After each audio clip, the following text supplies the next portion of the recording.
Okay, thank you, Curtis. Aloha, everyone. It's October 10th at 6 p.m. and we're beginning our Neighborhood Board 5 Diamond Head Kapahulu St. Louis Heights monthly meeting, and I'm calling the meeting to order. And we will start. For those of you at home, if you can please make sure that your video is muted if you are not actively talking. With that, I'd like to begin with our friends at the Honolulu Fire Department Waikiki Station for any report they may have. All right. How's it going? Good evening, Neighborhood Board. My name is Firefighter 1 Lance Ontai. This over here is Acting Captain David Moffitt. We're going to be reporting the statistics for October. So the statistics provided below represent confirmed number of incidents in the Neighborhood Board's geographical area for the previous month. For more details on the incidents that we'll be providing and related mapping information, please visit the fire response map on our HFD website at fire.honolulu.gov under the News and Info tab. So first, information previously requested, we did not have any. Second, for the incident statistics for September of 2024, first for fires, we had 1 structure fire, 1 wildland or brush fire, 1 nuisance fire, 3 cooking fires, and 5 activated alarms with no fire. For other emergencies, 50 medical emergencies, 1 motor vehicle collision with a pedestrian, 9 motor vehicle crash and/or collisions, 3 mountain rescues, 1 ocean rescue, and 1 hazardous materials incident. Nuisance fires include rubbish fires outside of a structure or vehicle. Lastly, fire safety tips and announcements. The fire safety tip for this month is smoke alarms. Make them work for you. This year, the NFPA Fire Prevention Week campaign strives to educate everyone about the importance of having working smoke alarms in their home. For more information and resources, visit fpw.org. So a couple tips is to install smoke alarms in every bedroom, outside each separate sleeping area, like a hallway, and on each level of the home. Test smoke alarms at least once a month by pushing the test button. And lastly, replace all smoke alarms when they are 10 years old or stop responding when tested. Should you have any questions, please email HFD's Public Affairs and Media Liaison at hftnhb@honolulu.gov. Thank you. Okay, thank you. And I popped in the response mapping that we just was referenced. And are there questions for our fire department? Daisy? Thanks, Chair. My question is, those lithium battery fires like the e-bicycles or other equipment, how does the fire department extinguish them? Because it's different from a structural fire. So, you might have more incidents as more e-bikes are becoming more prevalent. So I just question as to how the fire department handles lithium battery fires. Thank you. Yeah, so I can go ahead and answer that question. It's David Moffitt. I'm an acting captain today here at Waikiki Fire Station. I'm actually from Makalimuili Fire Station. So the lithium-ion batteries, the e-bikes, this is all new technology. It's something that departments across the nation are now dealing with, and we're also in the process of developing protocols for this. We have active committees that are implementing or that are developing and implementing practices for these batteries. Yes, it is a challenge for us, but the basics still remain, where we're going to go ahead and make sure that we get all the we evacuate everyone, we get them out first, and then we're going to go ahead and we're going to attack the fire. We're currently, like I said, we're still implementing protocols to handle this. There's been numerous public service announcements. I know our community relations office, as well with our operations office, have provided news media releases regarding this. So I don't know if that answers your question, but what I also will do is I'll go ahead and forward this question to the community relation office as well. Thank you very much. Thank you. Questions for Acting Captain Moffett or our Honolulu Fire Department? Winston, this So- is Arlene. Hi, Arlene, go ahead. My question is, like, can you give us any specifics on the hazard waste incident? And if Okay. On the hazardous waste incident, I'm not familiar. Do you have more specifics that you can provide me regarding this specific incident? No, I was asking you. You said that there was a one hazardous materials incident, and I was asking you if you could give us more details. Oh, okay. I understand what you're saying. It's from the statistics. I don't have that specific incident information in front of me. All I have is the statistics. But what I can do is, again, I'll contact the community relations office board, see if we can get additional information that we can send to the board in regards to that hazardous material waste incident. Great, thank you. and I see The one thing Go one ahead. thing I will add, this was something that was presented, I believe it was this was presented at public service announcement. It was on the news. It was a recommendation was made that if when you do charge lithium ion batteries, if possible, to do it outside. Also, a lot of people, especially with e-bikes, you know, there's a tendency, I get home, my charger's right there, I'm just gonna plug it in right by the door.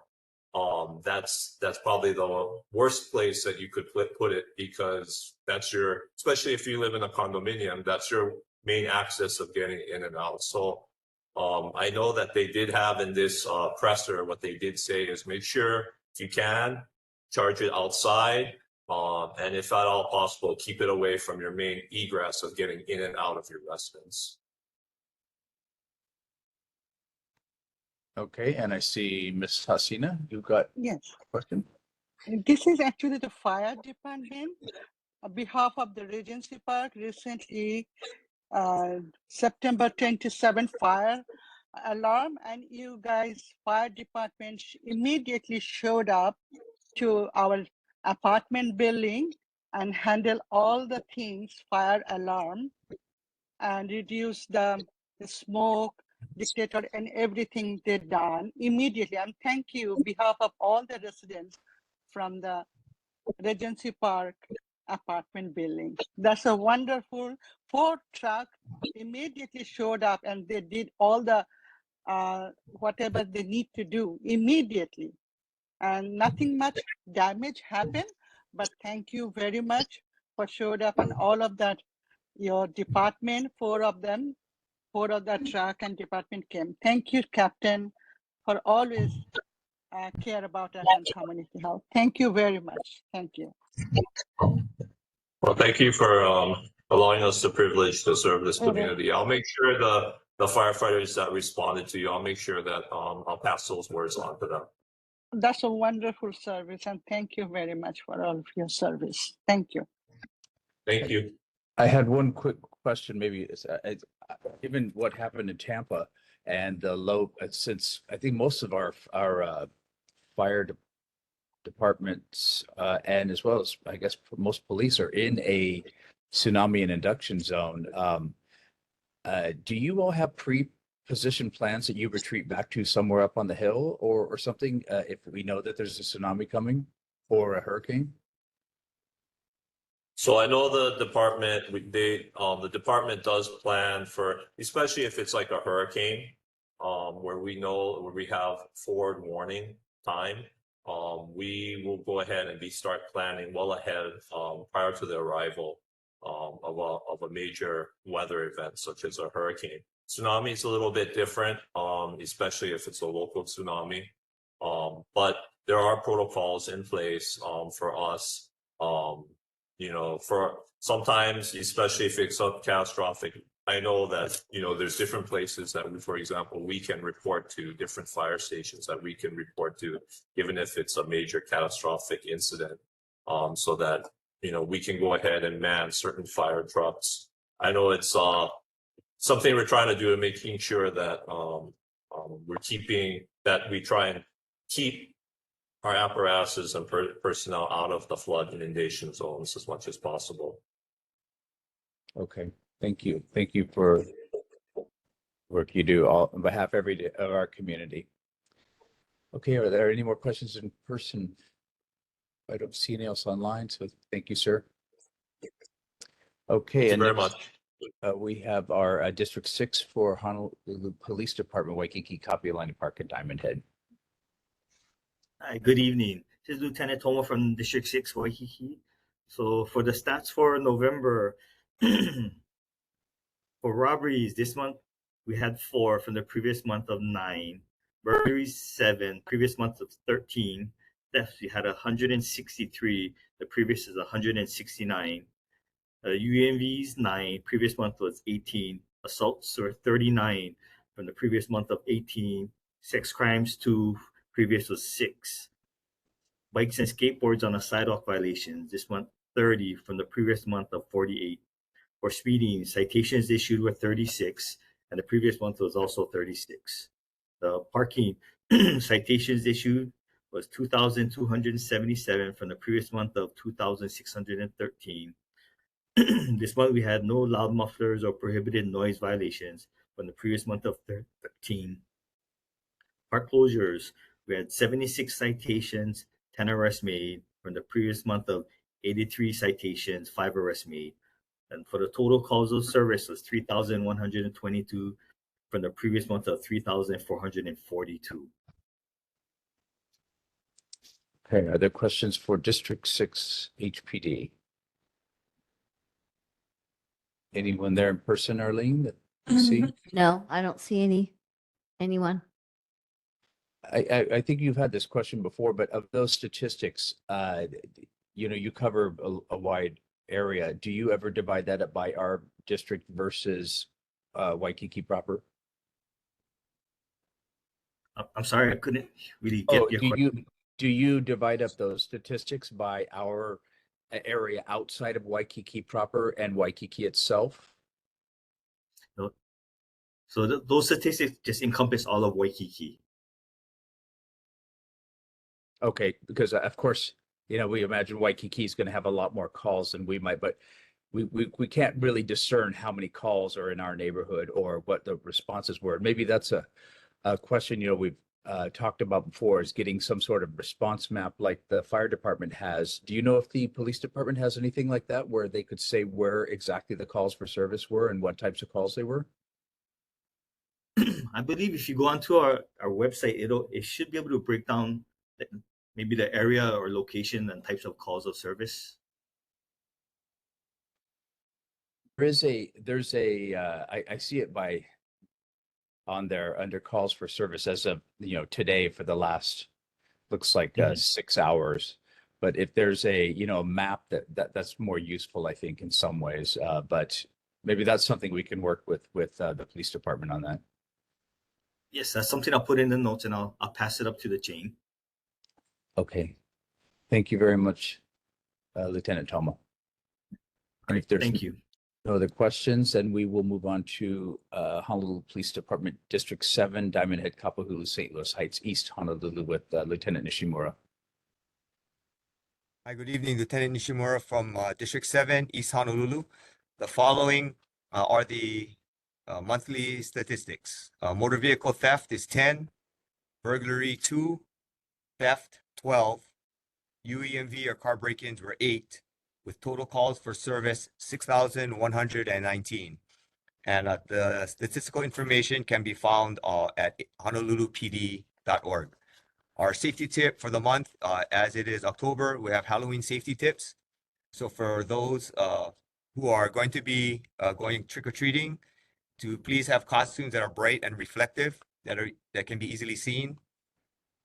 Please be careful and think twice before using any type of simulated guns, knives, or swords, or any type of weapons with your costume. We want to have them to be readily identifiable as replicas.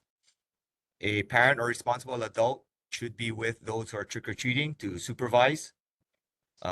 Because it will be at night, the trick-or-treating should have a flashlight so that they can be easily seen. and to please remain on the sidewalk and not be walking in the streets. That can be very dangerous. And finally, although it is rare, if there is a case of tampering with any of the treats that are brought home, to please report it to the police immediately, and we'll come and we'll document that report and we'll take a look at what there is, and also to ensure safety, to please inspect all of the treats that come home. But that's our report for the month. Thank you. Thank you, Lieutenant Nishimura. And are there questions for Lieutenant Nishimura or District 7?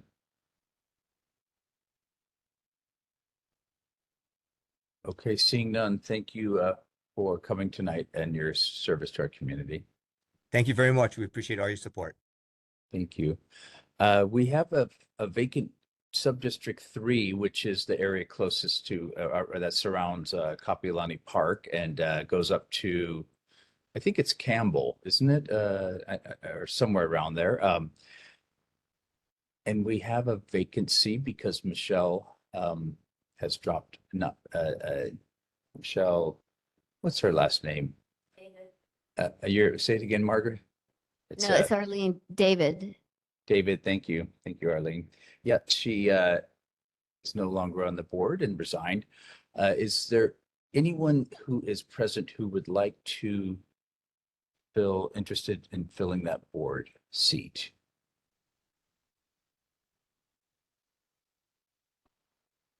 Not in person. Not in person. Anyone online who's interested in filling that seat? Okay, let folks know. They can look at the map. Curtis just dropped it in for Neighborhood Board 5, and you can look at the boundaries, but it definitely goes up to, I believe it's Campbell, but as Ronald Reagan said, trust but verify. Okay, with that, we have a couple of announcements today, and just I wanted to say last month, we're always stressed for time in our board meetings because we just have a few hours. So we did not get to all of our elected representatives, give them enough time. So I would invite them to put information into the chat if they have something about this, that, or the other, any of their newsletters or that sort of thing. So we can save that for actual questions that would be useful for the community. And as well, that perhaps they can answer those because they might be of interest for everyone. With that, I know that Kathleen Pahinui, are you here for the Board of Water Supply? I am Chair. Mahalo, mahalo community. I'm reporting 2 main breaks last month, one at 3040 Ellencaster, it was a 6-inch, and then another one at 808 Lukepani Avenue that was also a 6-inch. And we just want to let everybody know we are starting our 2025 poster and poetry contest.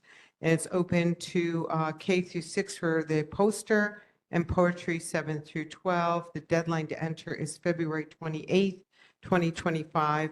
And that work still continues on the fencing landscape on Diamond Head. And I'll take any questions. Any questions in person for? I have a question. Hi, Kathleen. Darlene? My question is, I attended a water board meeting when Ernie was concerned about the plume moving to different wells, the jet fuel plume traveling to different wells. And I know that he was testing, you guys were testing, and any update on that testing or test results? No, nothing's changed. We haven't picked up PAHs again. That seemed to be just that one time. However, we did discover PFAS in our Halava shaft, which has not been running since 2021. So we're wondering where that's coming from since we haven't been pumping. That we just published something on our website, and he brought it up at the Fuel Tank Advisory Committee yesterday. Right, thank you. There's a board meeting coming up too, isn't there? Our board meeting, I believe, is at the end of the month. Yes. Okay. Thank you. You're welcome. Okay, and are there any other questions for Kathleen and our Board of Water Supply? Okay, seeing none, we appreciate the Mahalo. great service you provide us every month. Thank you. And every glass of Wait, water. I wanted to ask one question. Sorry. Go ahead. Yeah. Ma'am, Board of Water Supply. Laura, yeah, Kathleen, Laura has a Add- question. And Hey, yeah, Laura. at our, yes, hi. 8, I don't know if it was, can't tell if it was you or someone else talked about the improvements to the McCully Bridge. And we said at that time, basically the whole community, and I mean all around the whole of Alawai, the Alawai Canal, wants the McCully Bridge fixed, and it would be a very easy fix to put the a pedestrian bridge over the top of that graded area. Have you had any discussions at all that would take that forward? No, 'Cause but I we do have decided- some information that I will share at the next McCully Neighborhood Board for updates. Okay. Okay, thank you very much. Thanks, Laura. Thanks, Kathleen. I know Carol Dean Hoshiko from Kapiolani Community College said she would not be able to attend tonight, but if there's no other questions for Kathleen, yeah, thank you. Thanks for coming all the way down. So Carol is not here tonight. We have a couple of community fun runs and walks of one from the Running Room Val Nolasco Half Marathon, which will take place on November 10th, 2024. Taylor Urban, are you here to tell us about that? Yeah, I'm here. Okay. Can you hear me? Yep. Okay, so yeah, the Val Nolasco Half Marathon, that'll be on Sunday, November 10th, 2024. I'm gonna put all of this in the chat as well. It's sponsored by Running Room, but it's a part of the BioAston Marathon Readiness Series. It'll be the 4th race in this one this year. And we do this one every year as well. Nothing's changing. It'll start and end at the statue at Kapiolani Park by where the Honolulu Marathon starts and ends. And they'll go down around Diamond Head, and then up past Kahala, and then come back the same way. There aren't any road closures, I don't believe, except the Malka lane of Kalakaua will be closed, I believe. Other than that, we just have them run on the side of the road. I don't think that there is any parking closures at all, or there isn't at the moment. Yeah, and they start very early. They start at 5:30, and they all start together. So we should hopefully have everything completely out of the park by 10 at the latest, by 10 a.m. So we'll be out very early, I think. And I'll put a picture of the course map and whatnot in the chat as well. But yeah, I think that covers it. Okay, thank you, Taylor. Are there any questions for Taylor, or there's the map that she's put in?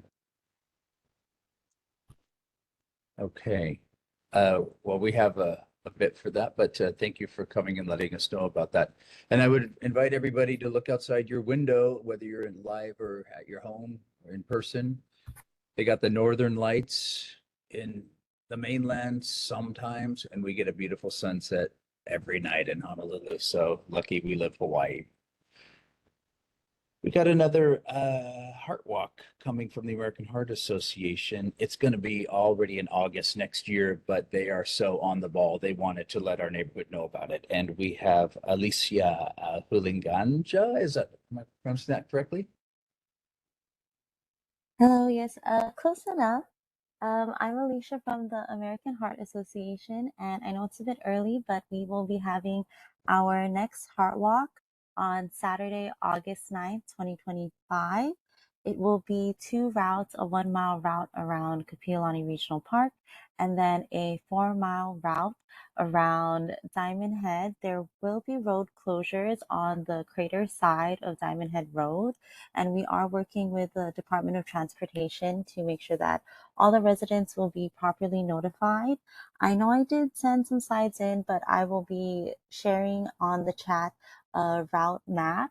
The event will be from 6 a.m. is when we open the gates. 7:30 is when the walk starts. 10:30 is when the walk finishes. And by 11 a.m. on Saturday, the roads should open up again. Okay, and this is in August next year. We appreciate that very advanced notice. Are there any questions for Alicia about the American Heart Association walk next year?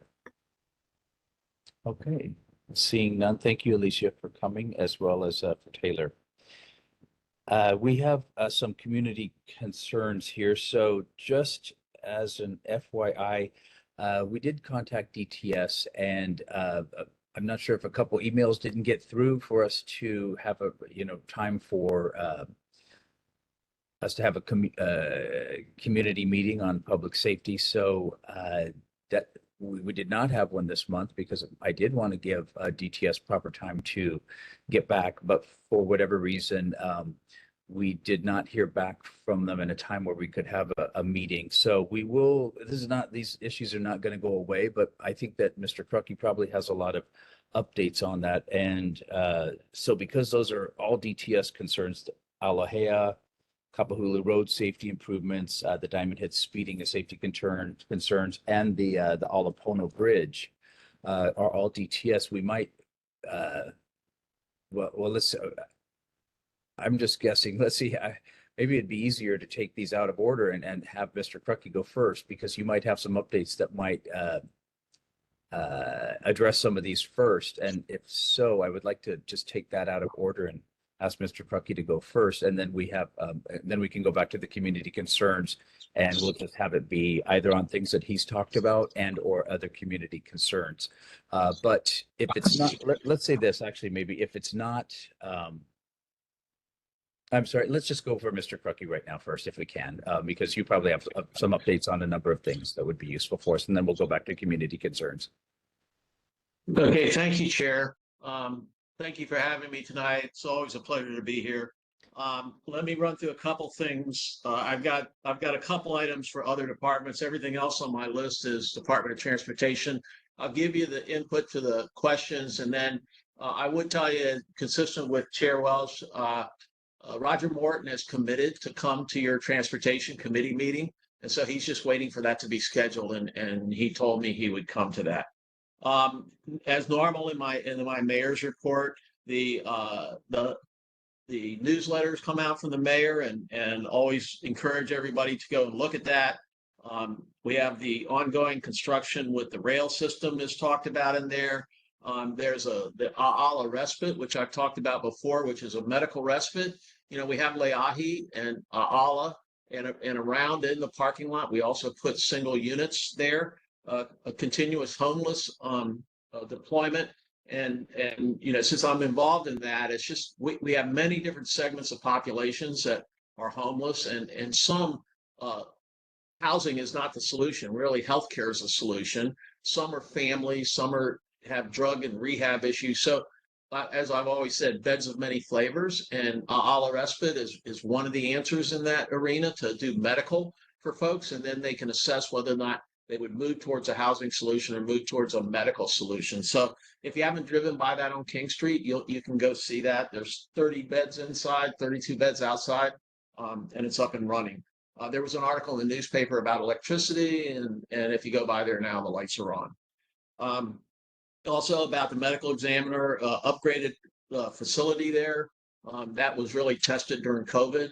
He also has a new deputy director from Washington, D.C., and she was announced this week, really beefing up his staff there. So that's really excellent. We also, the second time in 13 months, we've opened a new lifeguard tower. We'll continue to do that. You know that one of the issues there with ocean safety is whether or not they should be in the administration, appointed in an appointment position by the mayor, or whether or not a commission should be stood up. Like HPD has a commission that selects the head of that department and work. So you guys can be involved in that discussion with the council if you see fit.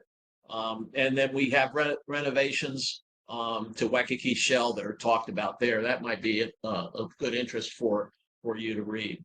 One of the things that are coming around, and there'll be a time when there'll be presentations, but just know that there are sewer service charges that are going to be going up, and it's actually quite substantial. So, you know, it's worth it for you to look at that. There'll be service charges for residential and commercial starting in the fiscal year 2026, which is actually July 1st, 25. And if you look in there, it kind of ratchets up each year, and it adds on each year. There's a set of improvements that they're making to the sewer system that are long awaited, overdue, but yet they're not kind of going back and just fixing it. This is supposed to be a substantial fix and new technologies that they're doing there. I think Daisy mentioned the e-bikes thing. I just want to say that, you know, it's not an easy thing to address. There's multiple levels of e-bikes, you know, whether they go a certain speed, whether or not they're handled by pedals. And so the administration has a group that are analyzing that and what should be the rules around that. And there's also ongoing conversation in council about that if you want to ever weigh in. There was a question last month on the Dillingham Memorial Fountain, and just an update that the citizen asked for. And so the Dillingham Fountain is currently undergoing repair work by a private contractor to repaint and seal it, and is protected that is projected to last till the end of October. So the end of this month, that should be done. The lights have already been replaced, so hopefully that will be in full repair by the end of this month. Okay, on to the DTS items. There was a request to restripe the road surface markings on Waialae Avenue. In that piece, the Department of Transportation will investigate this request and restripe Waialae Avenue at 2nd Avenue, and will take appropriate actions as warranted from their investigation, and they will inform you of those results.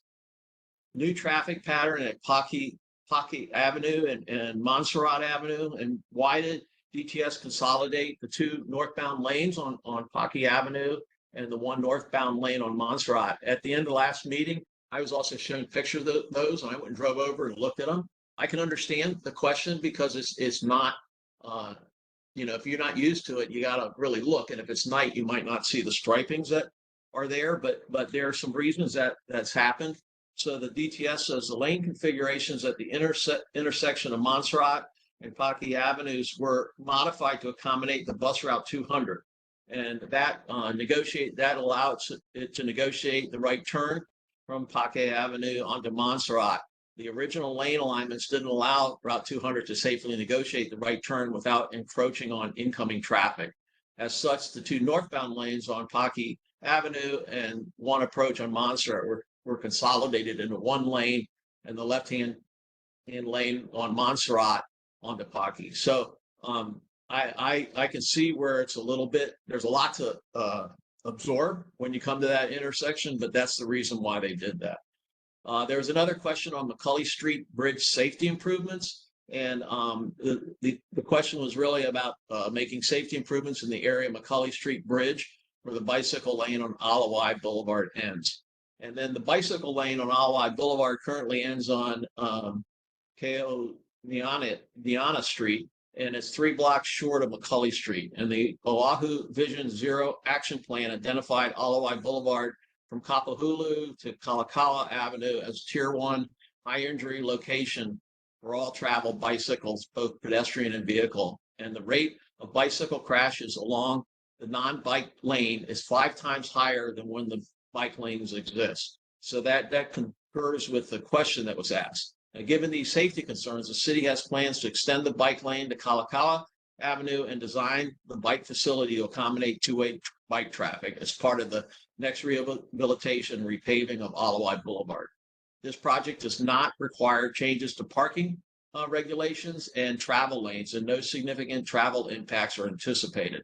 This project will improve safety for all those traveling along Alawai Boulevard and better separate pedestrians from bikes and e-mobility devices. There are already continuous bike lanes and sidewalks on the McCulley Street Bridge. No significant changes are planned at this time due to the anticipated traffic impacts of removing travel lanes in this location. Additionally, DTS is advancing the new Alawai Bicycle and Pedestrian Bridge to provide a car-free crossing alternative near University Avenue and Kalamoku Street. And there are plans to improve bicycle facilities, both Mauka and Makai of McCulley Street Bridge. And you can learn more about these proposed improvements if you go to the www.honolulu.gov Complete Streets Waikiki. I know that Roger Morton was on Ask the Mayor this past Wednesday, and he talked about some of his own personal experiences along that route and how, you know, it was of great concern to him as well. Because not only do you have the flow there, you've got people doing, you know, personal handstands, not handstands, but bike stands and wheelies and such like that. Traffic-related projects on Diamond Head, Kapahulu area. So DTS has recently applied for federal funding for quick build safety upgrades for the uncontrolled crosswalks on Kapahulu and Kihei Place, Charles Street, and Mokihana Street, Hunter Street, and Herbert Street, Castle Street, Lemon Road as part of the Safe Streets and Roads for All grant programs administered by the U.S. Department of Transportation and the Federal Highway Commission. DTS has not made any preliminary recommendations at these locations, as all locations will require additional studies. Improvements may include rectangular rapid flashing beacons, curb extensions, pedestrian refuge islands, or other pedestrian improvements, which will be assessed during the design phase. And then the bus route 9, will the bus be open to restoring the discontinued routes, Pearl Harbor, Palolo Valley? Segments of the bus route 9 were replaced with route 7, preserving the most essential parts of the route. We will continue to analyze ridership and make changes as necessary. So those are the direct questions from DTS to the questions asked. But again, I think these subjects could really be taken on in much depth at the Transportation Committee meeting with Roger in attendance and maybe John coming as well. And then we could continue to work this. I know there are a lot of pieces there. And I know in discussions that I've witnessed in the meetings, people talk about raised crosswalks are the answer.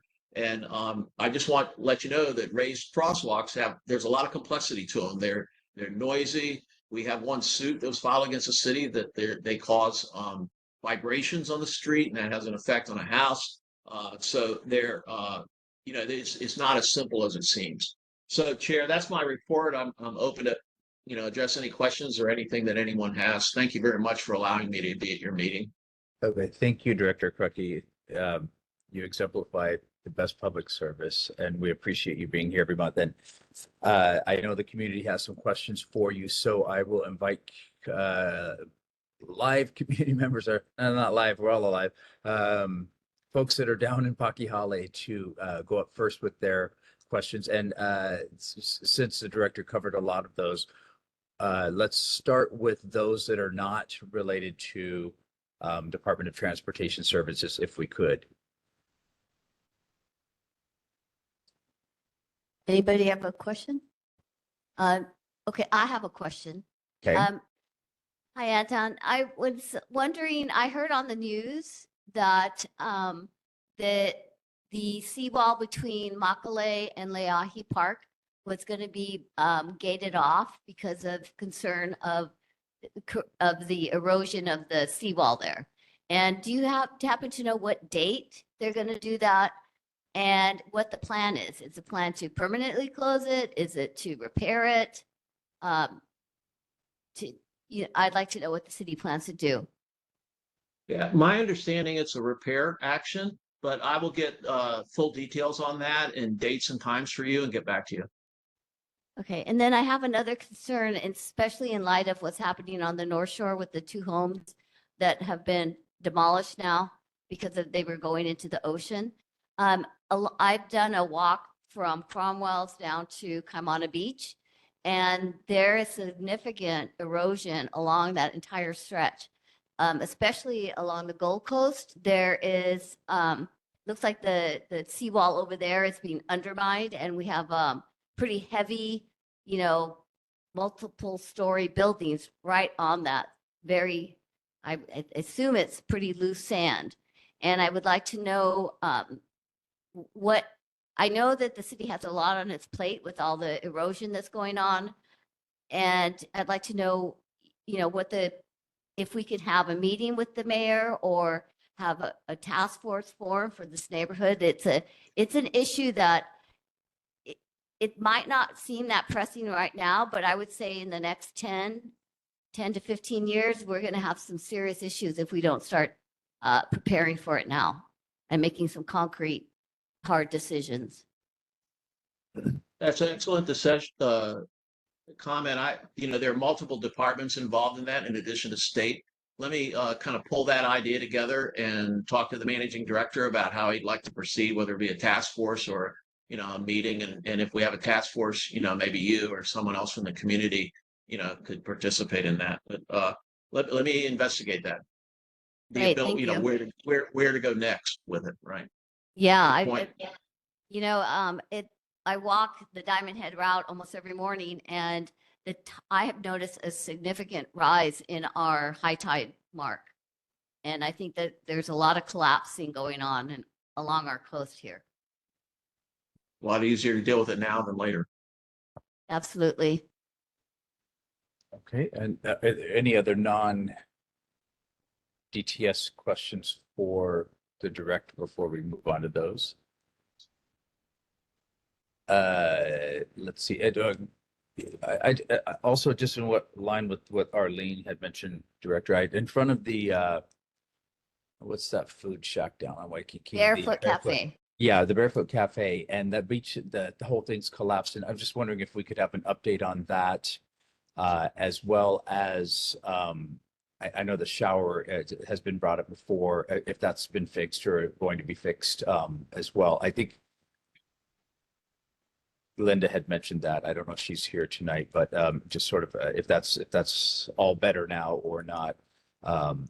This was some pretty serious collapse in front of the Barefoot Beach Cafe. So, and the other thing was you were mentioning, and I'll kick off then, since I'm guessing that most things are going to be DTS, is on Kapahulu where the quick improvements, or I'm not sure how you termed those, where there's, for example, a new crossing area right at Leonard's Bakery. And I know the crosswalk was realigned from the Mauka side of that street to the Mackay side. So it's rather in front of that karaoke that seems to be, I don't know what's that for, but there's the concrete is just there. And I think people that aren't aware of that, you can't really see it very well, and it should be painted yellow like immediately, just so motorists have a fighting chance of seeing that before they hit it pretty hard and get some disalignment or misalignment. Okay, and I see Bruce is waving his hand, so I'm going to start with you, Bruce, because we missed you last time. You're on mute.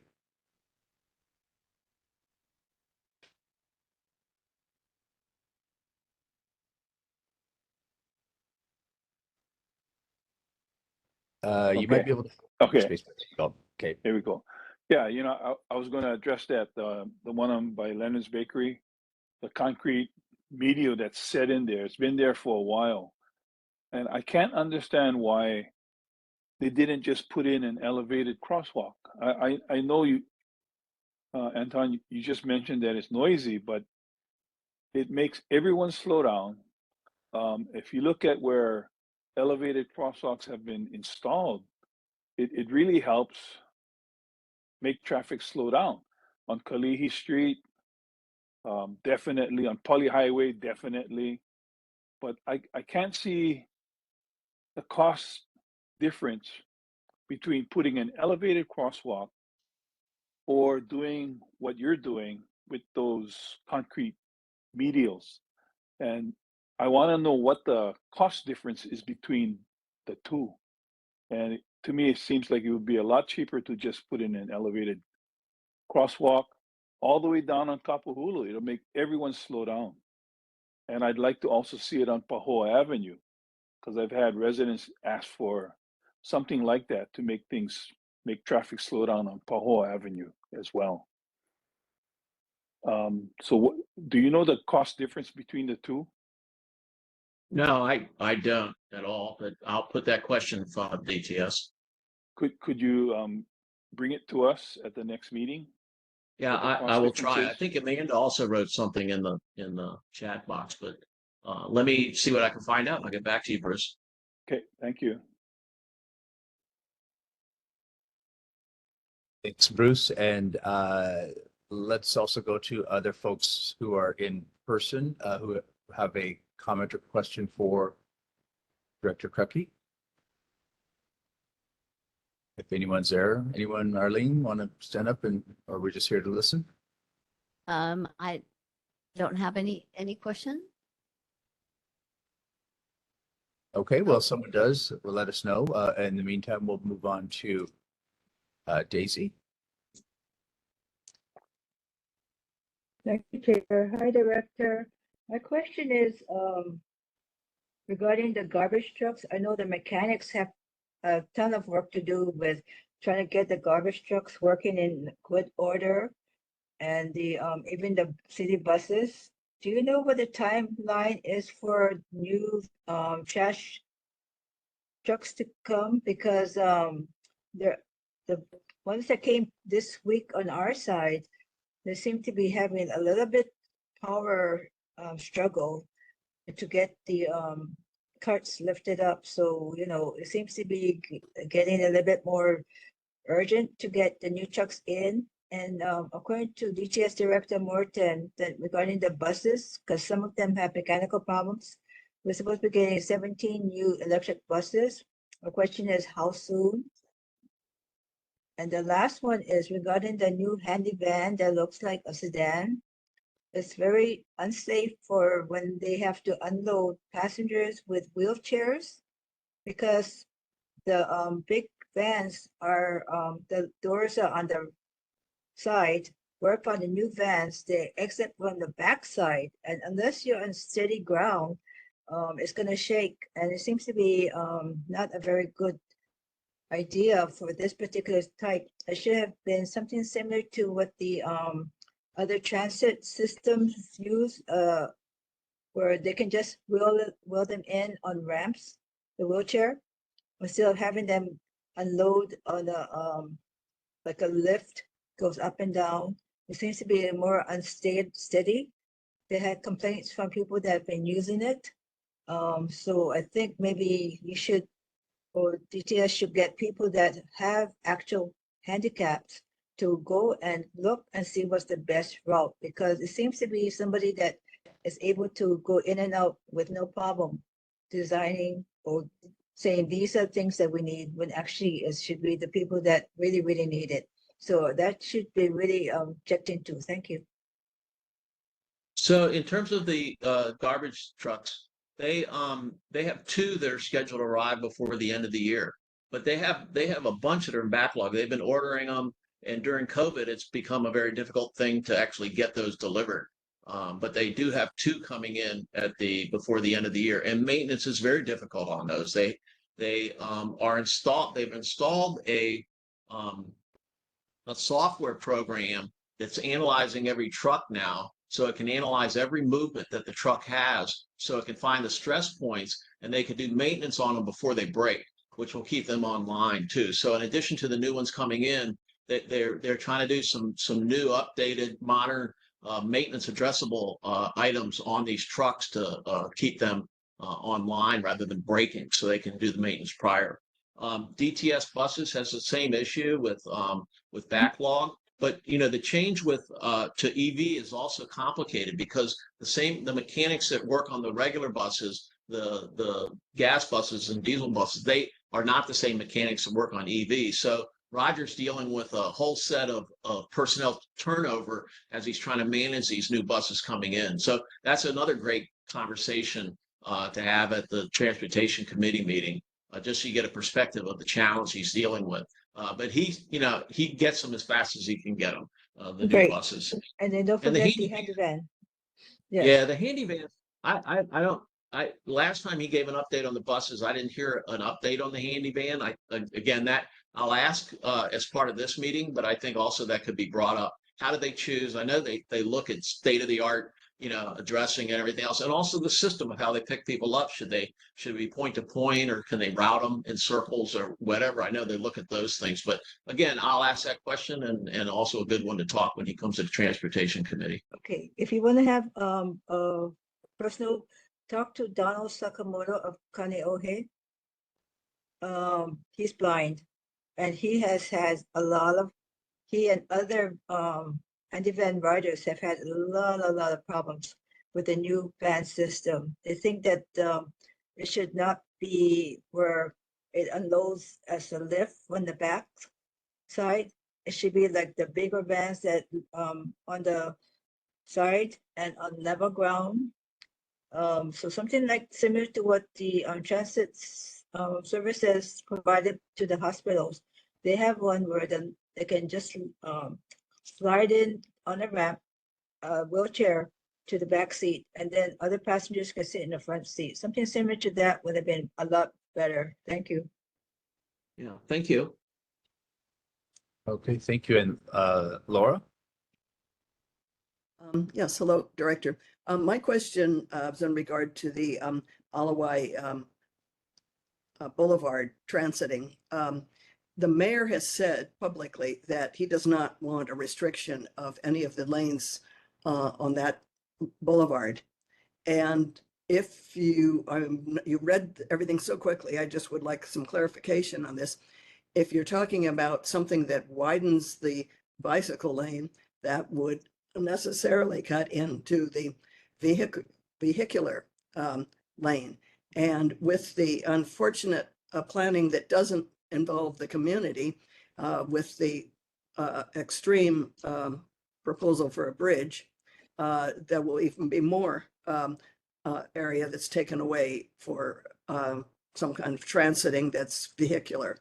Could you kind of explain how those things are going to work? Because I don't see any way in which you're going to facilitate vehicular traffic.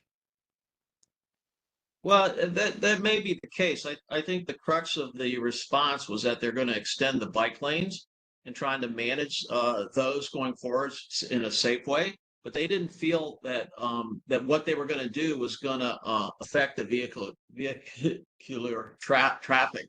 And the project doesn't change any of the parking regulations, and they don't see traffic impact according to the report that I got. The improved safety for all those traveling on the Alawai Boulevard and better separate pedestrians from bikes and e-mobility devices is what they're seeking.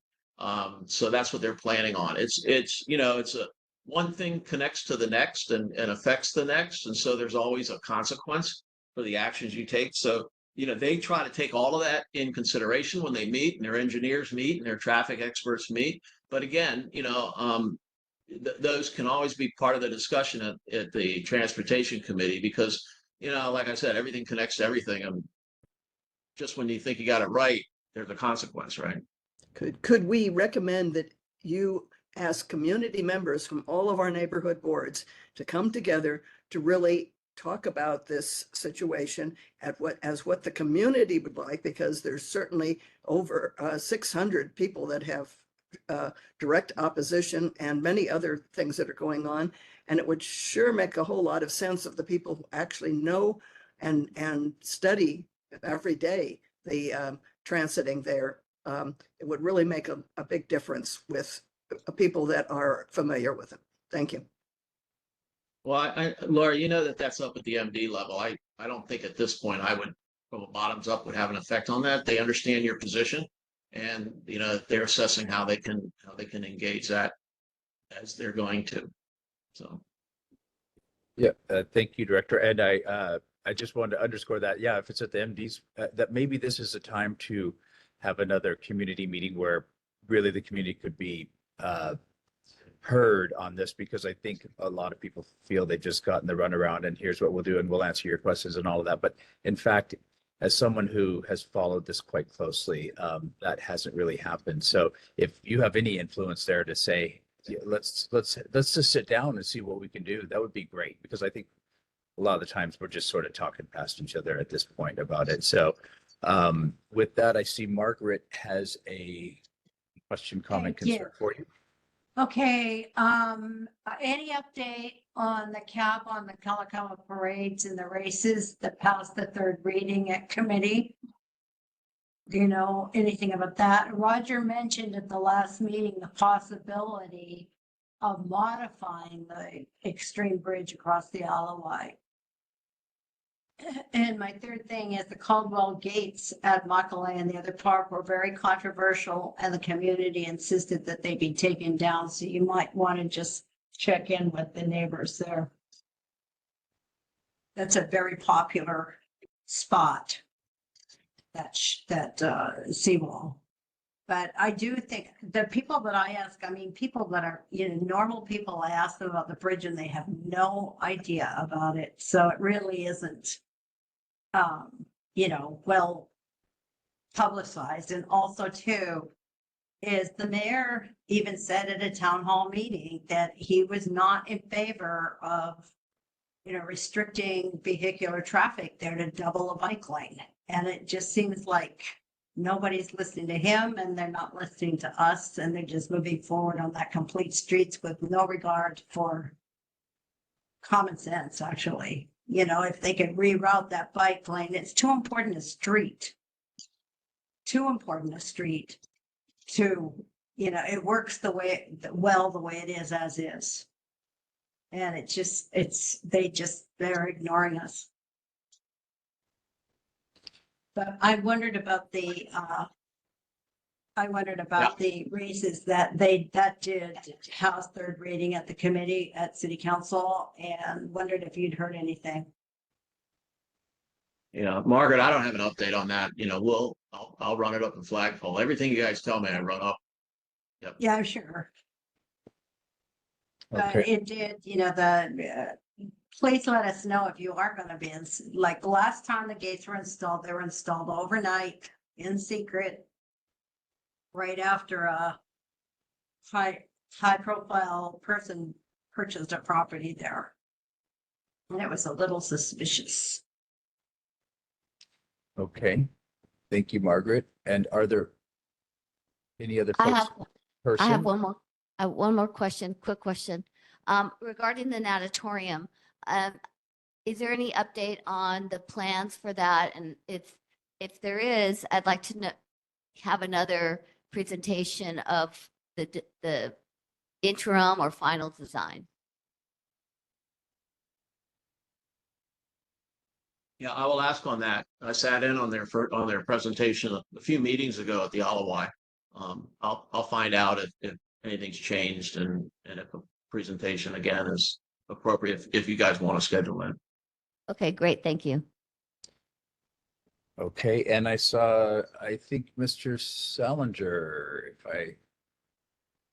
go ahead. Thank you, Chair. Hi, Director Kraki. Good to see you again.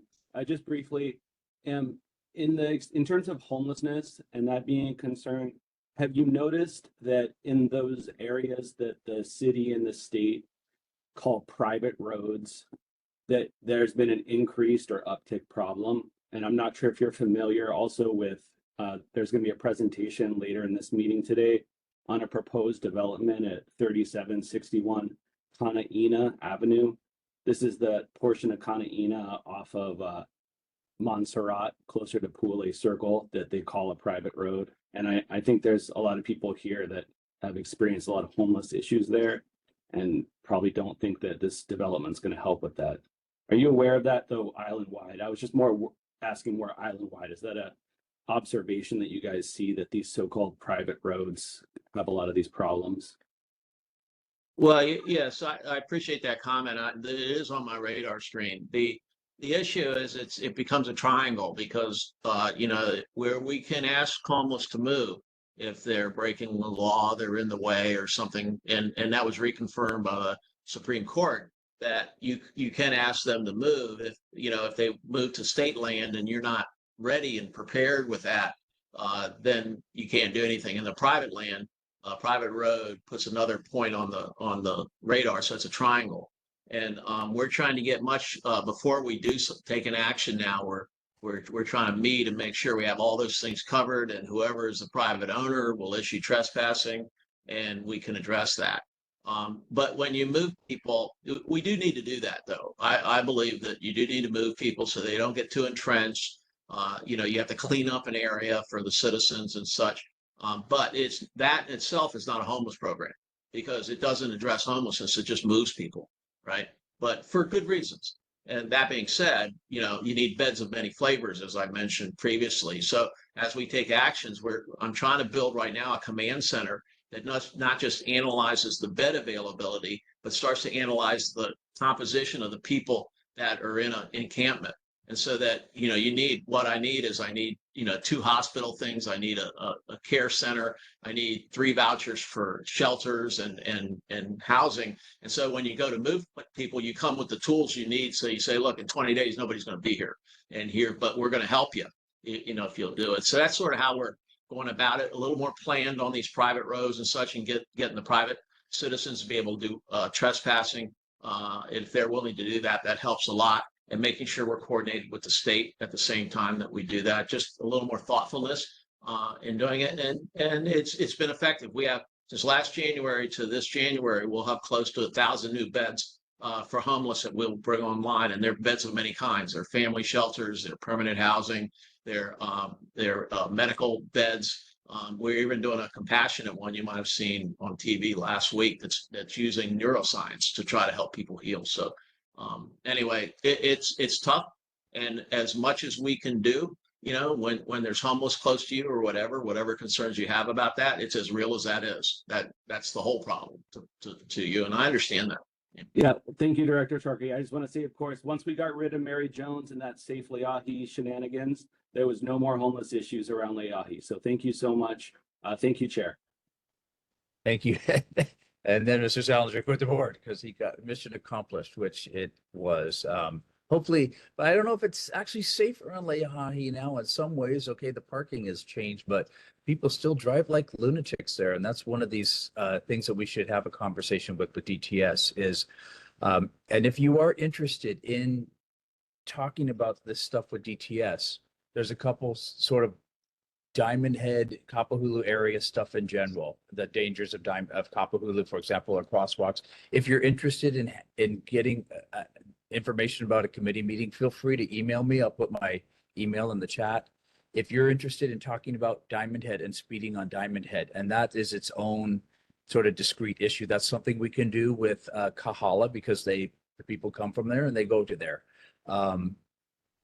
And the same with Waikiki, we have shared that portion of Kapahulu that's quite dangerous in front of the zoo and whatnot. And then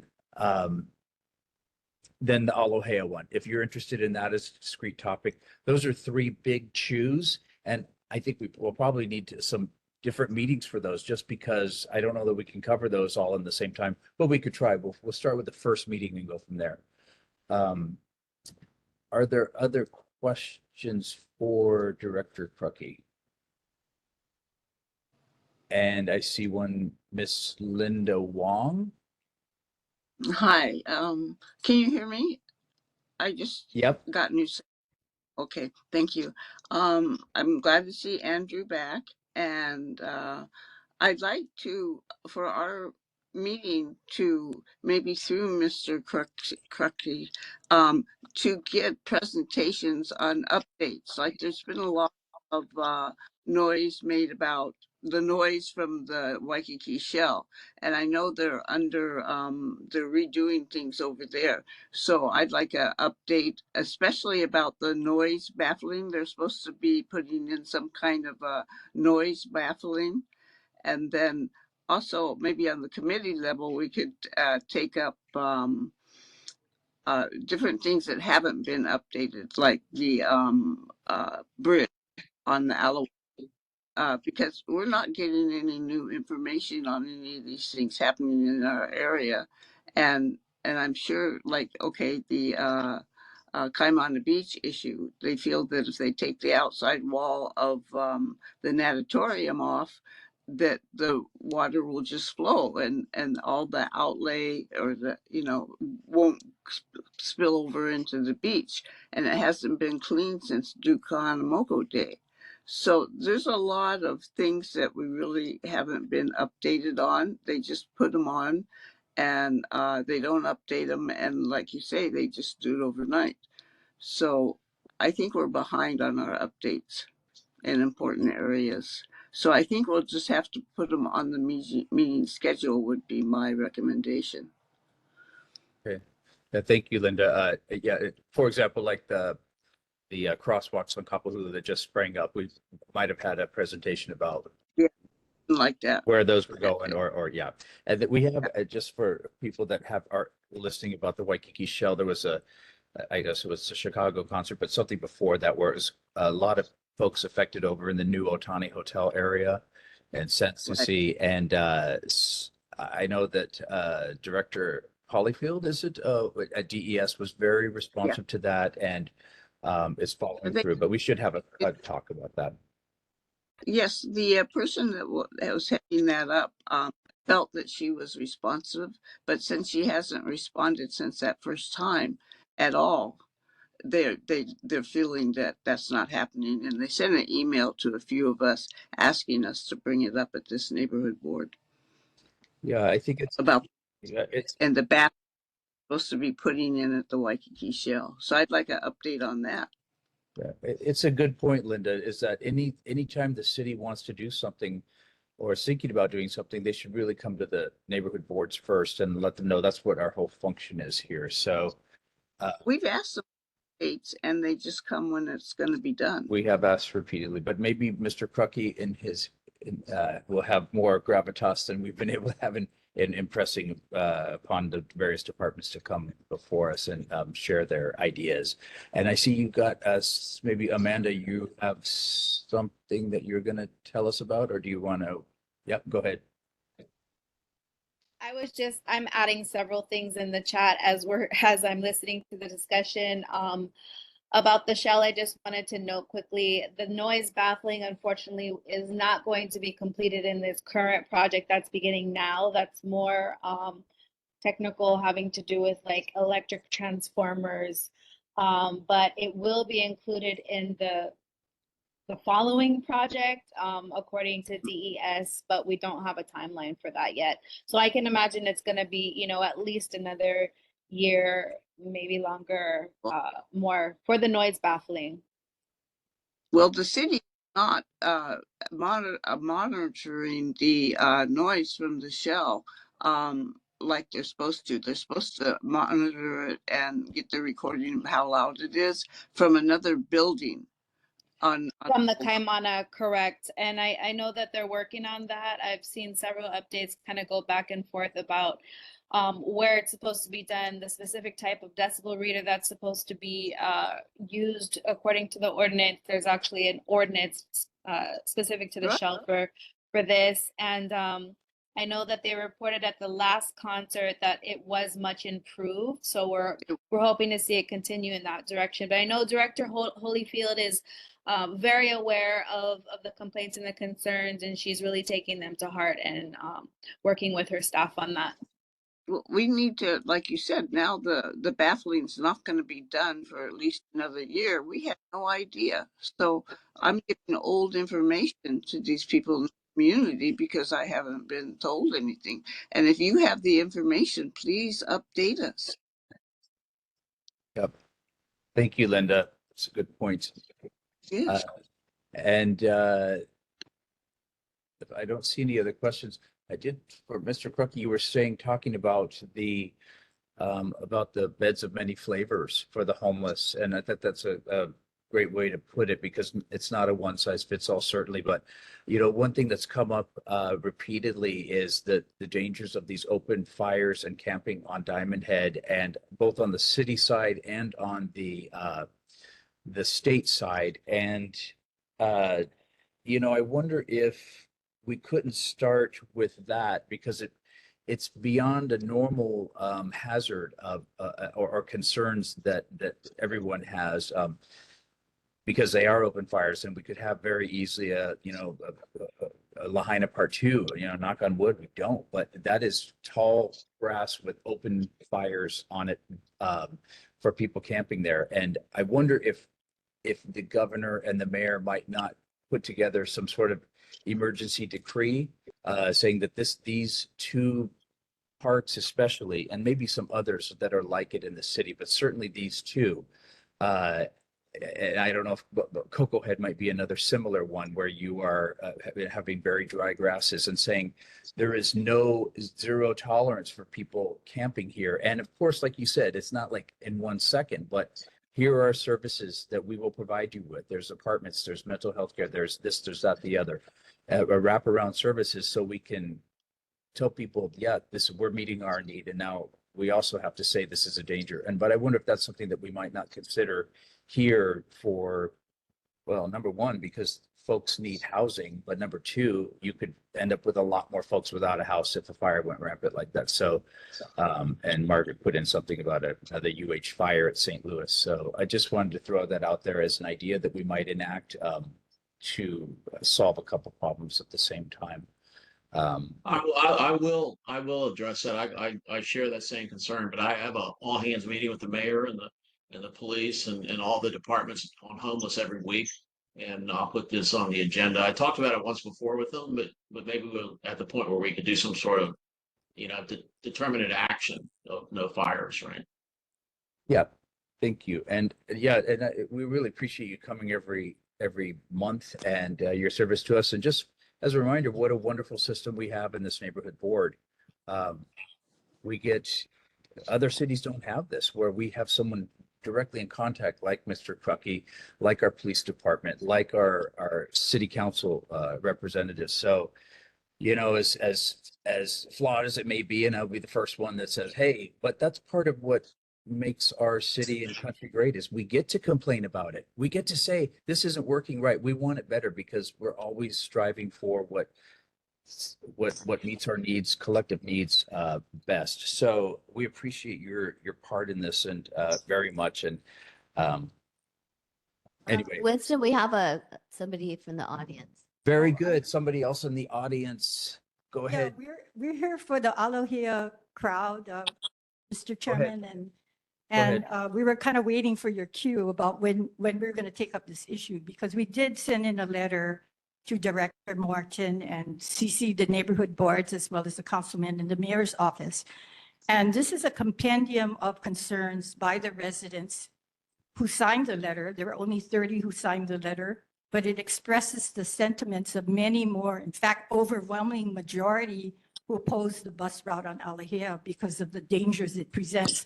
So we just wanted to hear some kind of update about where this matter stands with DTS and whether it is being addressed and how it will be addressed. Because as time goes on, I think that there's a growing concern about the dangers, and there were many incidents or anecdotes that people shared that, was just too much to put into a letter.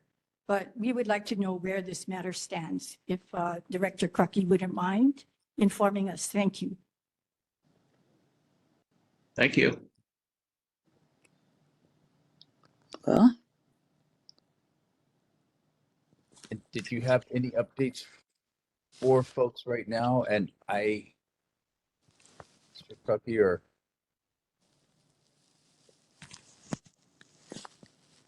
or did you have any updates for folks? Okay.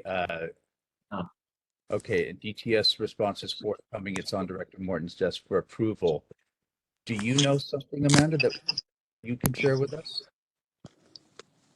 Hello. So only that I've been chasing this 30-day evaluation that was promised by DTS for the Aloha stops.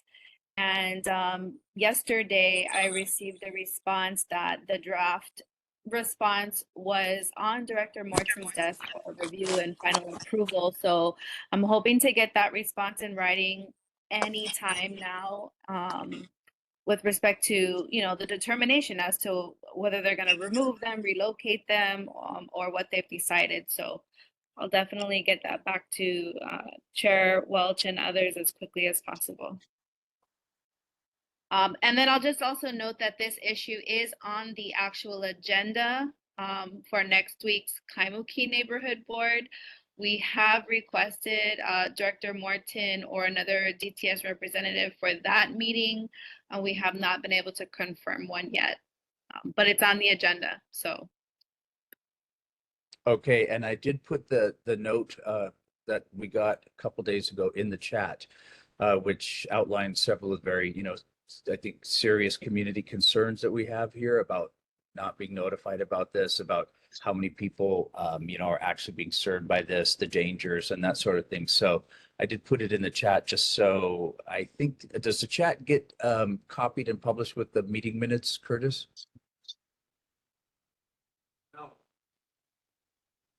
No. No.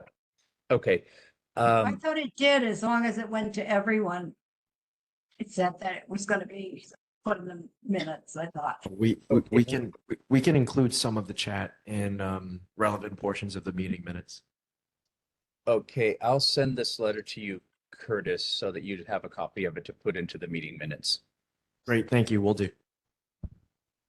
Yeah, thanks for folks for following up on that. Like I said, we did hope that we would have a meeting with DTS, but Amanda, when is the Kaimuki Neighborhood Board so that we might all go there and attend and express these same concerns as well, and maybe get some answers then?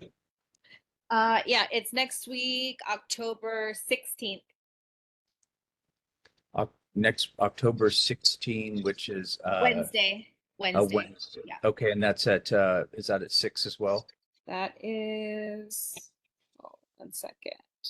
I believe there starts at 6:30. 6:30. Thank you. 6:30. And that meets at the library? Double checking. Yes, Kaimuki Public Library. Okay, it's a small space, it's hot. You go in person or come online, but yes, obviously this is a big issue for folks, and maybe we'll have some resolution actually by next week. And so let's see what comes out of that. And your letter did go to Roger Morton as well as the mayor and Tommy's office obviously got that. Okay, and Linda, you got one more question? I'd like an update. I really would like an update on what happened to our meeting schedule, that we're not meeting at the Aloi Golf Clubhouse anymore. In the past, when we had a new session or a new cycle, the neighborhood commission office made sure we all had our regular place to go back to, and that didn't happen this time. So I would like to know how long we're going to be in limbo. Are we going to be meeting at Pocky Holly? What happened to our space? What's going to happen with us?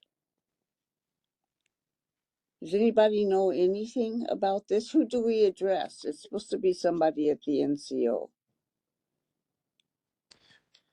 My understanding is, Linda, is that between NCO and Parks, that but there might have been some new people, and this just didn't get put on in time, or it just slipped through the cracks for these last 6 months. I don't know who actually is meeting there right now, but apparently we have our space available from January of next year to go back to. That's my understanding at this time. 2025? Yes, that's my understanding. And maybe Curtis can confirm that. Oh, that would be good for him to confirm. Can he do that? Can you ask him? That is the plan, and we will confirm that with the board.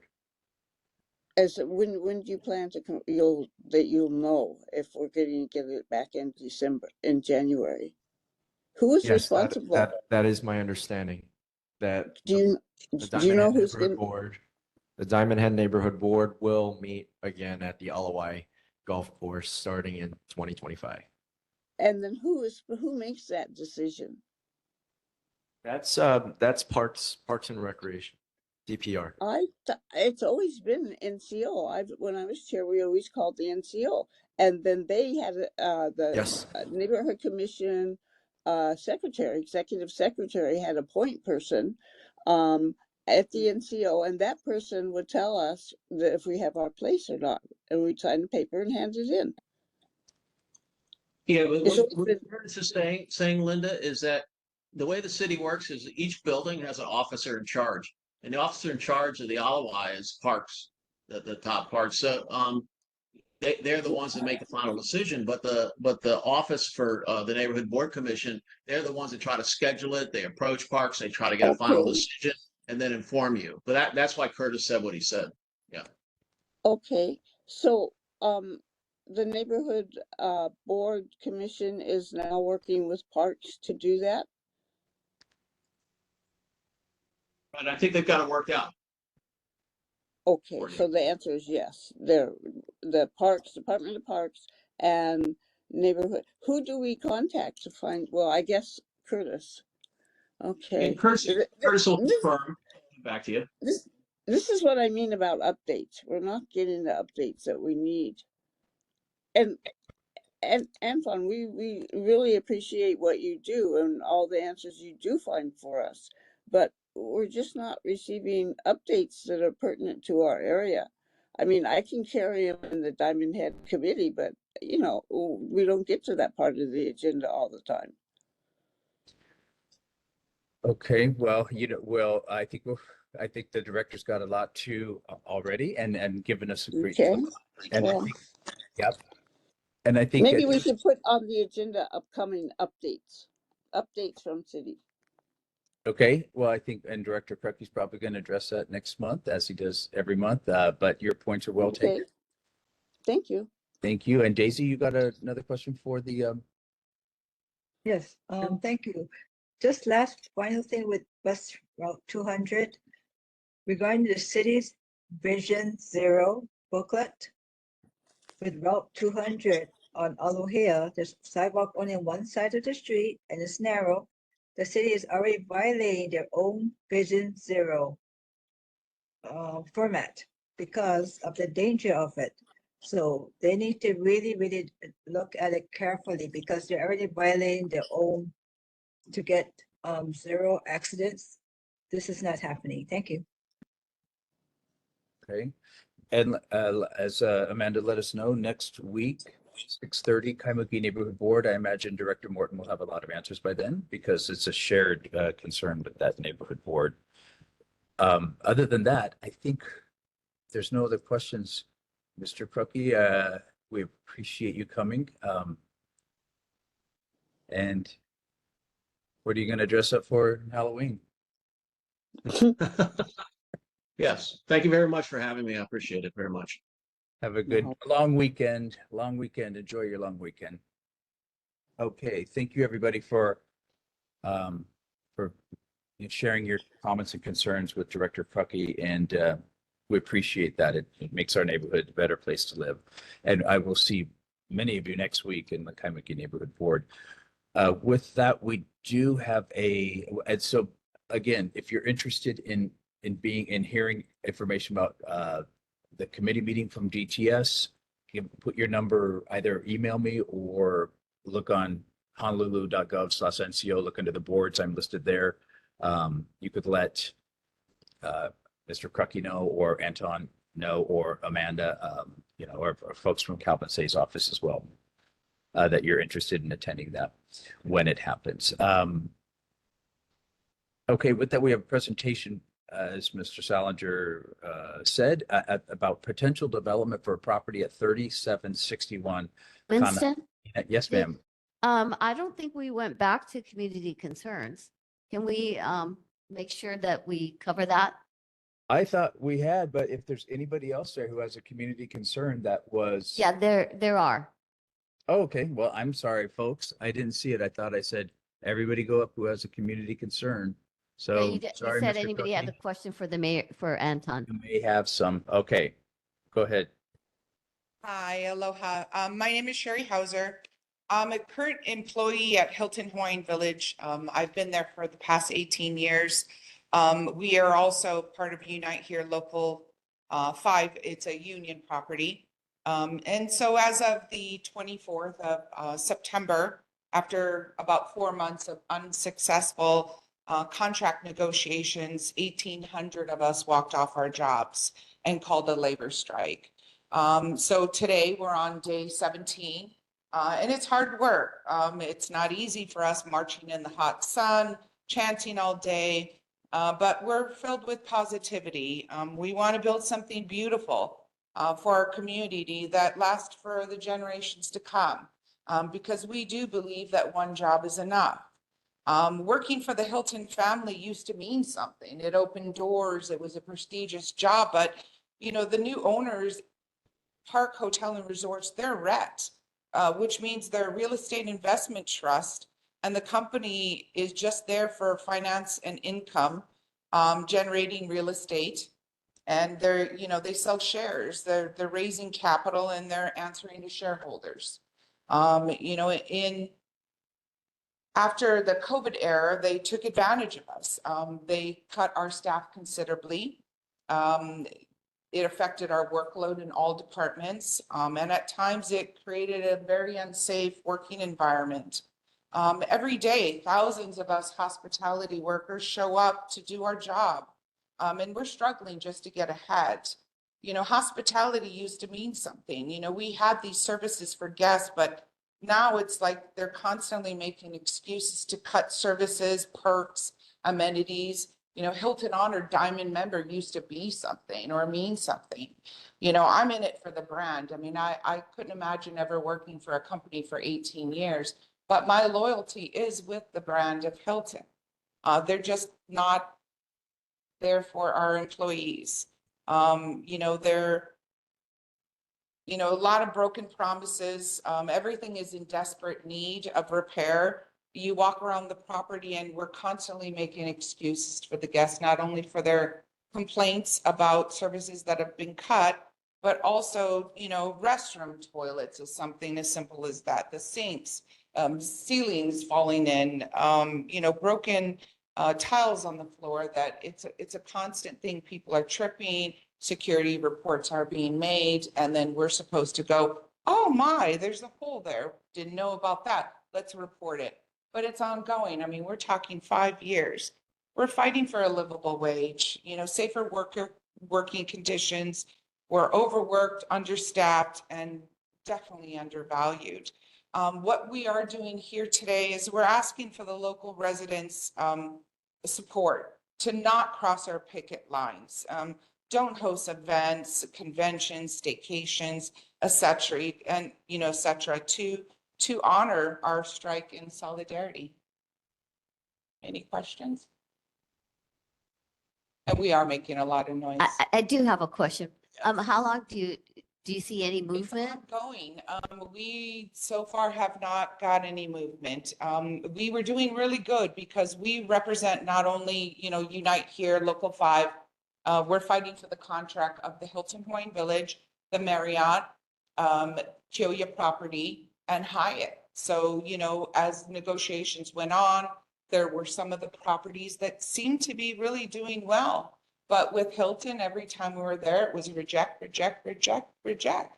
So it got to a point where, you know, we said, why are you bothering to come to these, you know, negotiation meetings? We're making time after our work days, sitting in a room waiting for you to show up, you know, within an hour, and you're just not caring. It just, you know, they're in it for a profit. This Park Hotel and Resorts, when they came around in 2017, what they did is they cherry picked all the best, whether it's a Hyatt, Hilton, Marriott, and they've got about a portfolio of 46. Our property alone here at Hilton Hawaiian Village is about 27% of their bread and butter. So they care about this property to make a profit. They just don't care enough to staff it with the necessity, you know, with the necessary guest. You know, on any given day, you could sit down at a restaurant and be served, and, you know, someone comes right away. Sections are being closed. Guests are waiting such a long time to dine at these very popular restaurants, you know, that are on property. So it's just a shame that we've got all these staffs that were on a temporary layoff, and now they're permanently laid off. They laid off 16% of our staff. And it's not that we're not running at 100%. We are. We're busy. We're multitasking. Sometimes this multitask can result in unsafe, you know, conditions that you're working in. So we just want them to restore that. We want them to give us back the pride we had in working for this hotel, because, you know, I still love the company. I wouldn't be there 18 years if it wasn't for the pride in the product. It's just the owners are just, you know, yeah. Does our tourist bureau have a say in this? Are they? Let me have Ben. He's our specialist in this field. Yeah, the Tourism Authority has not really weighed in, and they typically wouldn't. You know, I think they would allow the negotiations to continue, and you know, I mean, we're hopeful that we can continue trying to get Hilton to the table and trying to get them to actually move in a positive direction, and Park as well. And so I think we'll see where things go, but at this point they have to be. Yeah, I myself have noticed a degradation in the facility. You know, it's not looking the way it used to. Okay, thank you. And if there's Are there other community folks who would like to go there in person? Any other community concerns? None in person. Okay, thanks for pointing that out, Arlene, but it looks like some popped up online, so if you have something to add, and Margaret? This private equity fund park they're only interested in their bottom line at the shareholders. They can't handle the business that they have now. We had an event and we couldn't check into our rooms until 7:30. Our event was delayed. The last time we had a local conference with Hawaii business people of about 400 people, all of their parking prepay machines were broken, all of them. And it was a nightmare getting out. Not to mention that they have proposed, and it's been approved by the governor, to build another 30-plus story hotel on that tiny little lot where Kobe Steakhouse is on the corner, and not just totally ignoring all the traffic congestion that there already is. But the hotel lobby is so strong that they get whatever they want from the city and the state. It's sad. The sad thing about the parking, just to speak about that as well, is it's never, they do so many updates, but every time the computer system glitches, it throws the parking off. So everybody's parking cards don't work. Like I said, I've been there for 18 years, and that parking garage, I've never, ever in my entire life ever parked in a garage that it continuously, that is like one of the #1 complaints is, I can't get out of the garage. I've pressed the button. Nobody is coming to my aid. And here I am waiting with all these cars behind me honking. So it's another ongoing issue that never seems to have a fix. They're very tech happy, but the minute they get this technology, it just doesn't sync with the computer systems that are archaic. The Hilton does not want to move off. I mean, they, just as an example, their system is called OnQ. So at one point in time, they were cited many, many times to move off platform of Vista when we were already way up there in Microsoft 8. And, because they just don't want to pay the royalties to be on a tech computer system platform that can handle the load of what their computer needs are. So that's, it's just, in the front desk, it used to be 24 hours. Now they have signs that say you can't check in until 12:30. Thank you for your understanding, because we're in the process of trying to check people out of the hotel. And that's a problem as well, because people can literally sit and squat in their rooms all day. And by the time housekeeping gets there, it could be 1 or 2 in the afternoon. So look, what's going to happen is you're not going to get into the room until 4, 5, or 6. And they'll compensate you. Sure, they'll throw you $50 and say, so sorry that we couldn't check you in by 4 o'clock, which is our guaranteed check-in time. And, here's a couple drink vouchers or a $50 thing. Well, that doesn't make a difference when you're paying $400 and something, and maybe you're there just for one event, one night's event. So just their customer service is absolutely, it just needs help. They need help. They just don't know how to run things. Well, maybe your strike will change things, but I think We are hoping. Thank Yeah. you very much for your time. Okay, and Mr. Salinger, you have another community concern? Yes, I do, but I think Laura Ruby had her hand up before me. Okay. Laura? Yes, thank you. This is a grave concern in our Mo'ili community, but it spills over into your communities. That is, Iolani School parents have absolutely clogged our streets. And I mean, waiting 20, well, at least 15 minutes to be able to work around them, do a U-turn to even get into my driveway in the afternoon. Now, what's happening is they're all spilling over into your neighborhoods, going Date Street, Kapiolani, whatever, to do a workaround to get onto the freeway at Waialae, whatever. And this is just a major concern. My solution is that Iolani School comes to our neighborhood board as well as yours. And that the solution that would be practical is that the parents drop off their kids at a staging area, like is done at Kamehameha schools, and with adult supervision there. And the suggestion would be at the Shinyo Inn on Veritania. They've got plenty of parking that's not used. And they drop off, and then the Iolani school takes the little school buses into the school itself. And that would absolutely unclog all of the neighborhood. Think how long it takes you to get on the Waialae on-ramp and any kind of morning or evening time. So it's a real concern in our neighborhood. Everything is just completely clogged and backed up. University Avenue is not accessible at all.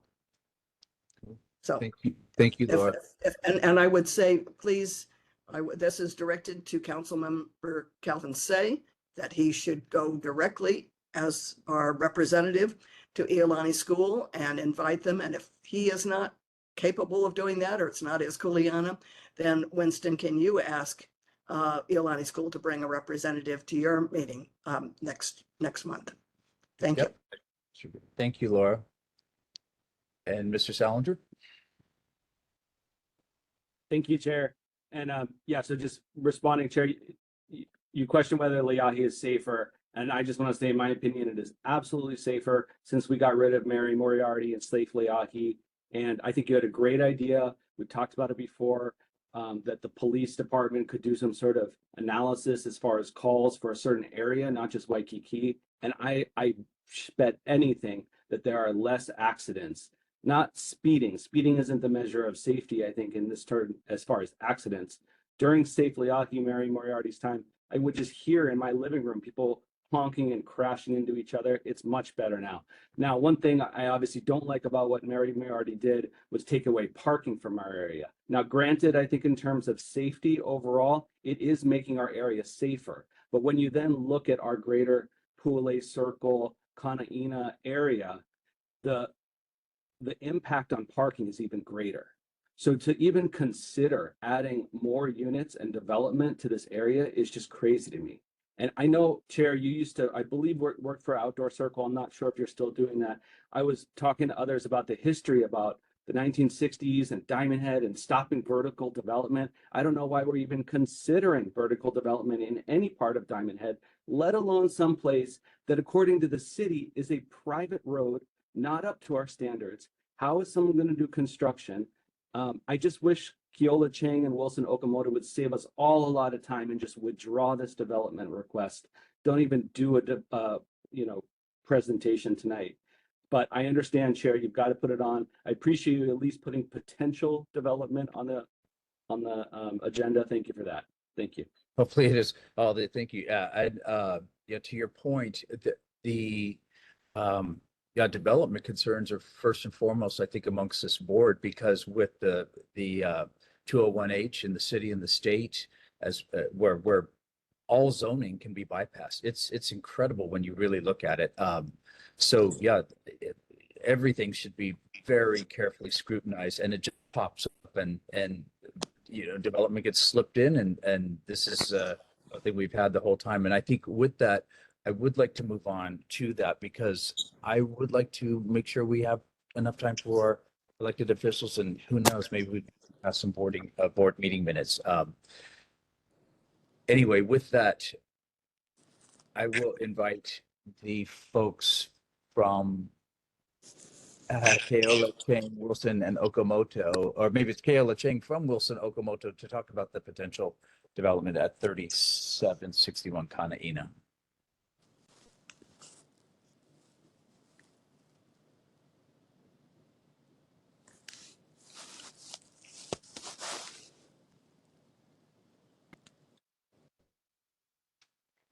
Curtis, is the presentation on? First of all, sorry to disappoint, I am not Keola Chang from Wilson, Okamoto.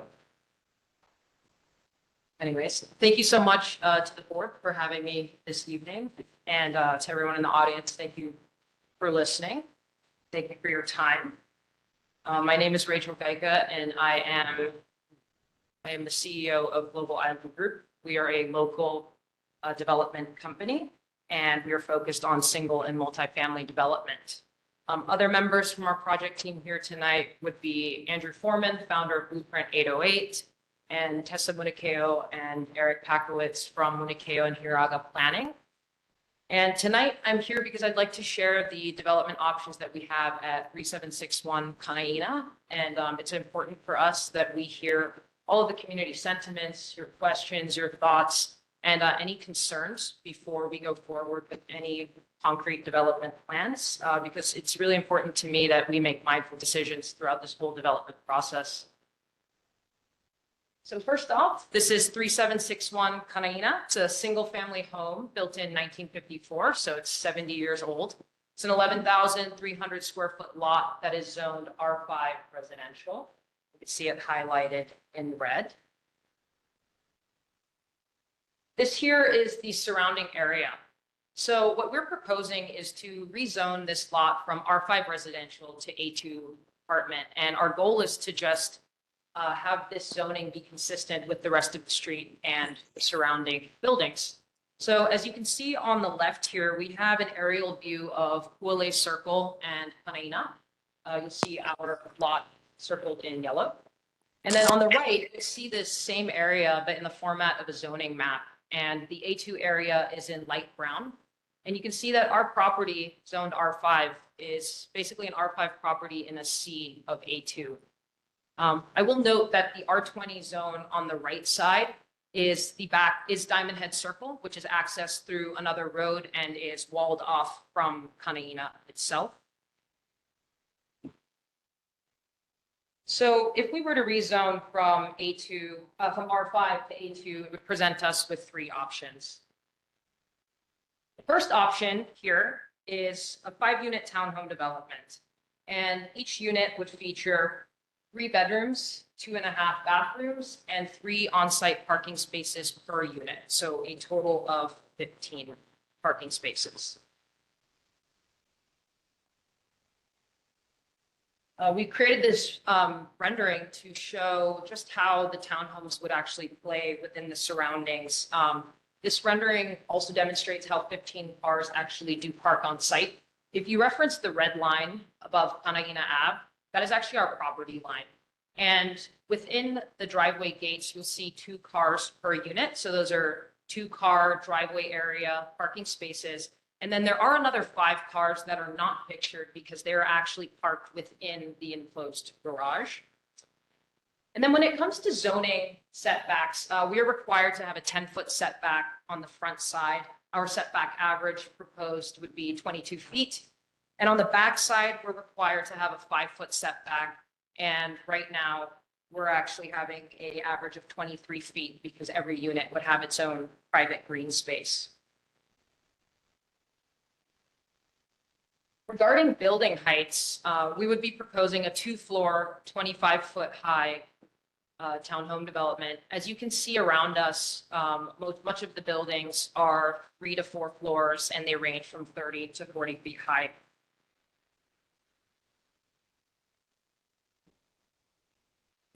The second option that we would have would be market rate apartments. This is synonymous with all the product and the other buildings that are in the surrounding area.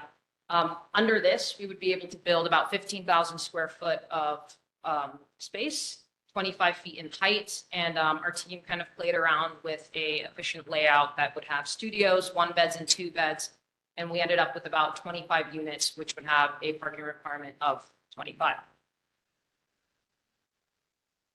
The third option would be affordable housing, and under affordable housing, we could actually build, and through Bill 7 ordinance, we would be able to build 45,000 square feet, build up to 60-foot high, and be allowed a maximum of 56 units, and there is a 0 parking requirement. And as many of you know, the Bill 7 ordinance was actually designed to alleviate our city's housing crisis, especially in the affordable category. And as developers, we do benefit from expedited permit density bonuses, height exemptions, and very relaxed parking requirements, as you can see. So here's a summary of our 3 options. I understand firsthand, and also from conversations with many neighboring HOAs, that parking and traffic is a massive pain point. I understand that there is not enough street parking to actually service the residents as is. So therefore, I'll be honest, the higher density options are more attractive to us from a development standpoint, but I do not want to go forward with them because I believe in designing with respect and understanding of the community and what the community needs. Our team's strong preference is to actually build the townhomes due to the marginal addition in density, but also the parking that's available on site. So if we were able to proceed with the A2 rezoning, we would actually, the next steps for us would include applying for a zone change and a special district permit major, which would be filed with the Department of Planning and Permitting. And as part of these applications, various studies would be conducted, including traffic and infrastructure. And then the city council would be the approving board for the zone change. And just so everyone knows, this project is located in the Diamond Head Special District, and it is consistent with the Diamond Head Special Design District guidelines.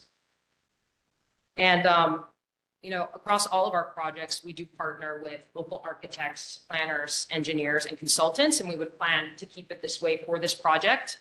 We also intend to offer the majority of our units to local residents first for an exclusive period of time before offering it to outside buyers.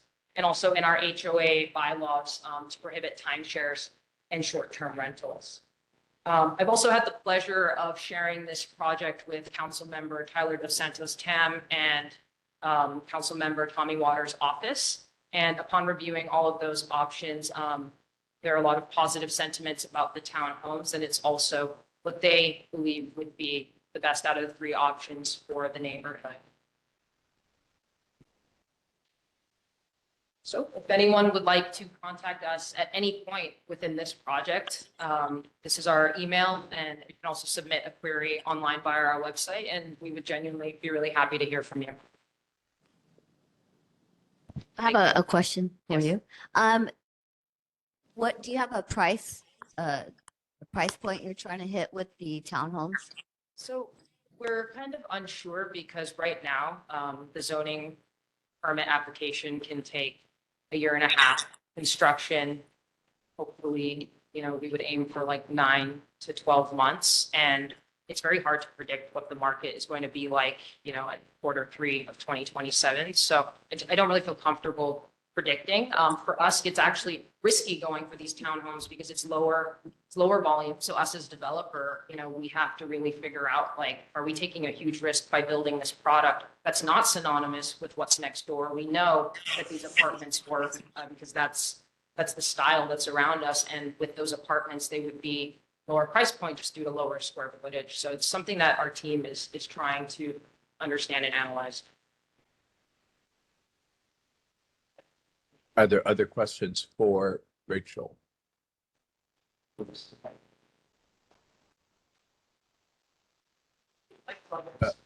ahead. Two questions. Obviously, thanks for the presentation.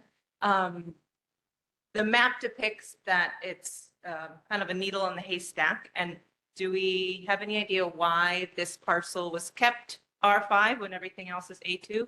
And second, do you think that those electrical poles, I know that, when we push our daughter down the street and you have to go around them, it seems like a big safety hazard.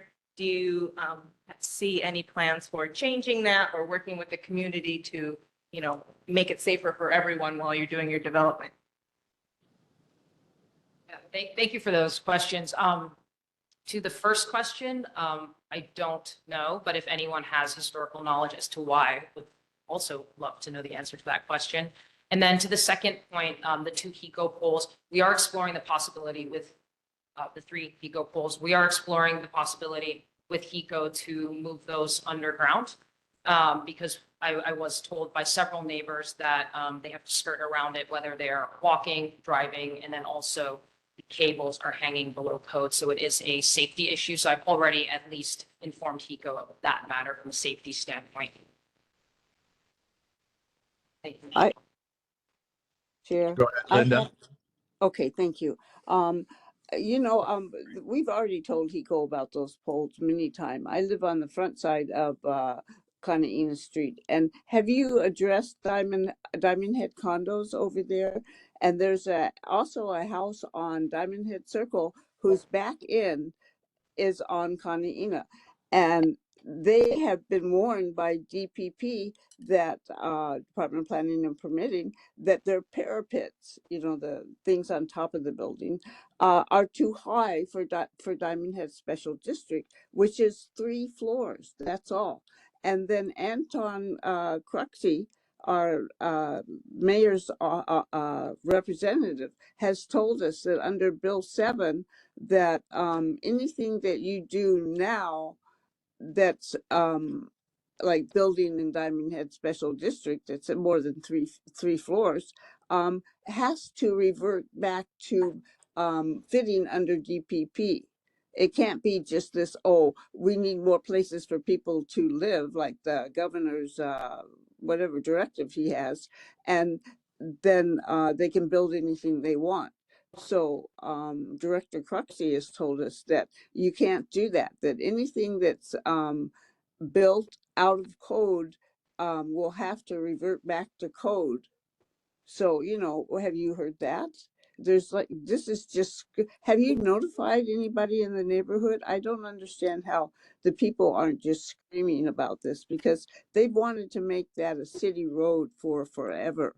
And that hasn't even been able to be done because not enough people live in the density is not enough. So I don't see how you can do all these things. I am unaffiliated with the road owner, so I apologize that I'm unable to Gatcliffe? comment on those elements. Are you talking about Gatcliffe? Yes, he is the owner. I'm unaffiliated to him. Well, everybody is. They haven't been able to find him for years. If anyone knows where he is, Nobody knows. Believe me, we've been through this. I've lived in Pule Circle for over 30 years. So I know that I remember Gatcliffe and his running around like crazy with a big backlift hole trying to block others from coming down his street. I mean, all right. We Okay, have a question from the audience now too. go ahead. Go ahead. He didn't answer my questions. Uh, I'm going to.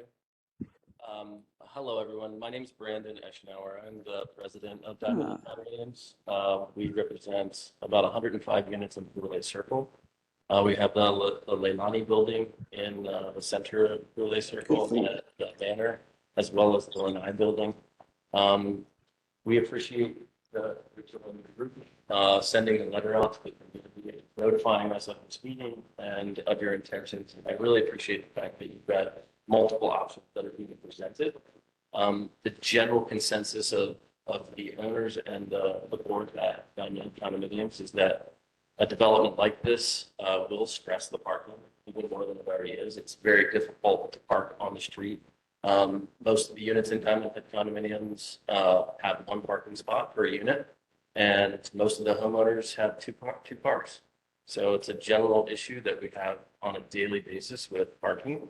And with the rezoning, although we appreciate the fact that the condominium or the townhome option would be aesthetically pleasing, I think it's a great project. But doing a rezoning does not restrict you to doing just that project. It would allow any person who owns it to develop that. And if you saw it not fit to build those townhomes and decided that, the next, after rezoning effort, if it wasn't worthwhile, selling it to another builder that was willing to go against the grain and not really care about what the community feels, we feel that it would be disadvantageous to us to have something like that happen. So in general, we're in opposition as a board and as a community. So thank you for the time. Thank you, Brandon. Are there? Thank you for those comments. I just wanted to ask one thing, because I understand the parking is a pain point. I myself have had problems turning around on that road. I get it. And that's why at first our team actually saw the market rate and the affordable, and we're like, where do we want to go? And I said, neither, because I won't do this, because that's not going to go over well for the community, for the residents. It's not what we need on a dead end road that's already struggling. where in front of Kanahina right now, like this lot 3761, there is no street parking. So by us, if we were to build townhomes there, we wouldn't be removing available street parking spots. And also to your point, most households have 2 cars, and that's why we thought it was really important to create 3 on-site parking spots per unit. So that way, even if someone had a guest or a bonus car, beach car, Home Depot car, you know, if we need multiple, that they would have space for that. So I would just love to understand, like, from a parking standpoint, how you think this would negatively affect it.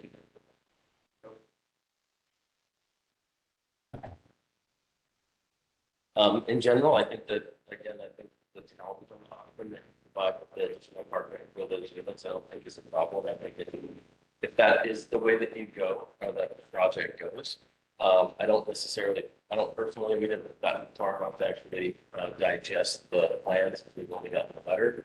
But after seeing the pictorial and having an understanding of, you know, how your layout and site plan is, I don't see that project impacting the parcels.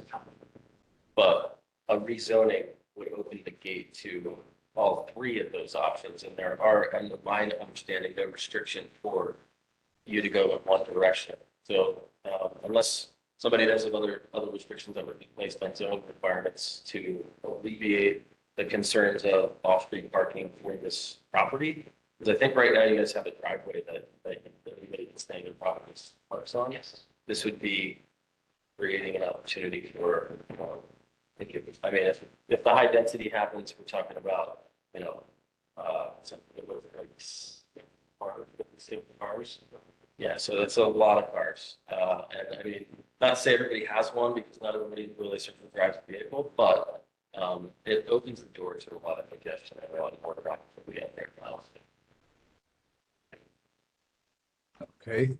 Thank you for clarifying. And I think that, yes, the zoning would open up into multiple options. However, there is then a full permitting process that has to go through to actually support, say, we said we're going to build townhomes, then we change our mind, which is not my intent, but say, whatever reason we did, then it would get stopped if we tried to do something from a medium density standpoint, because I'm sure there would be much more outrage from the community based on the initial conversations that I've had. But I understand what you mean in terms of that risk.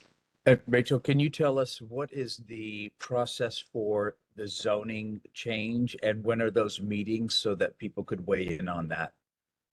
Yes, absolutely. I think that might be a great question for the experts that are in the room. Tessa Munakeo, and here I will planning. Good evening. So the application would be processed by DPP. There would be a public hearing as well as ultimately, meetings before the city council would be the approving body. So there would be multiple opportunities for input, and there is also a noticing requirement for the public hearing. So there would be notification to the neighbors ahead of that public hearing as well. And how would that notification take place? Would you be emailing a postcard to It would everybody be in by 500 mail. feet? By mail. I'm sorry? How? By mail. So every resident within 500 feet? I believe it's 300 feet, if I'm not mistaken, but it's specified by statute. So we would, I don't have that off the top of my head, but I believe it's 300. I have a question. This is Arlene. Yep. What I have noticed in city council meetings and in DPP meetings is that if a project gets presented and it's touted as being affordable housing, that our city council in its current configuration will pass it no matter what, no matter if it's going to clog up streets. They pass a huge building, right across from the Humane Society, 26 stories, no green space, nothing. Like if your project could, the townhome project could be like guaranteed, I think it would alleviate a lot of concern of the community if we could say, okay, it's going to be rezoned, but our city council can't approve a 26-story high building on that piece of property. I think maybe we could do something like that. I mean, because, I really like the townhome design. It looks pretty, has green space. That's so important. And I would just like to make sure that, you know, that it stayed in that kind of low density green space kind of zoning. Thank you. I appreciate that. I like the townhomes as well. I guess that would be up to the approving bodies to then put a condition on the zone change, which would then restrict us. But that would be out of my control. But I'm sure they would take the community sentiment. Yeah, that's why I'm bringing this up, because our community needs to start approaching our city council members and seeing if they will do that, because I've seen them not do the right thing by community very recently. And Arlene, I would suggest that when the zoning committee takes this up, that they meet at the Waikiki Elementary School so that people can easily walk there rather than having it at City Hall as well. I see Mr. Noakes, you've been waiting patiently. You have a question or comment? You got to unmute. Maybe hold spacebar.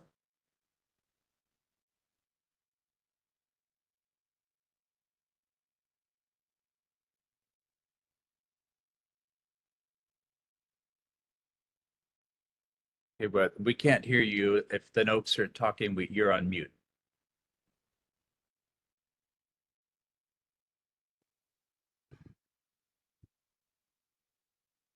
Should be at the bottom of your screen with a mic. Just Okay, how there you about go. now? Yep. Okay. Yes, I just say it all over again. Okay, my name is Paula Noakes. I live at the very end of Kanaina Street.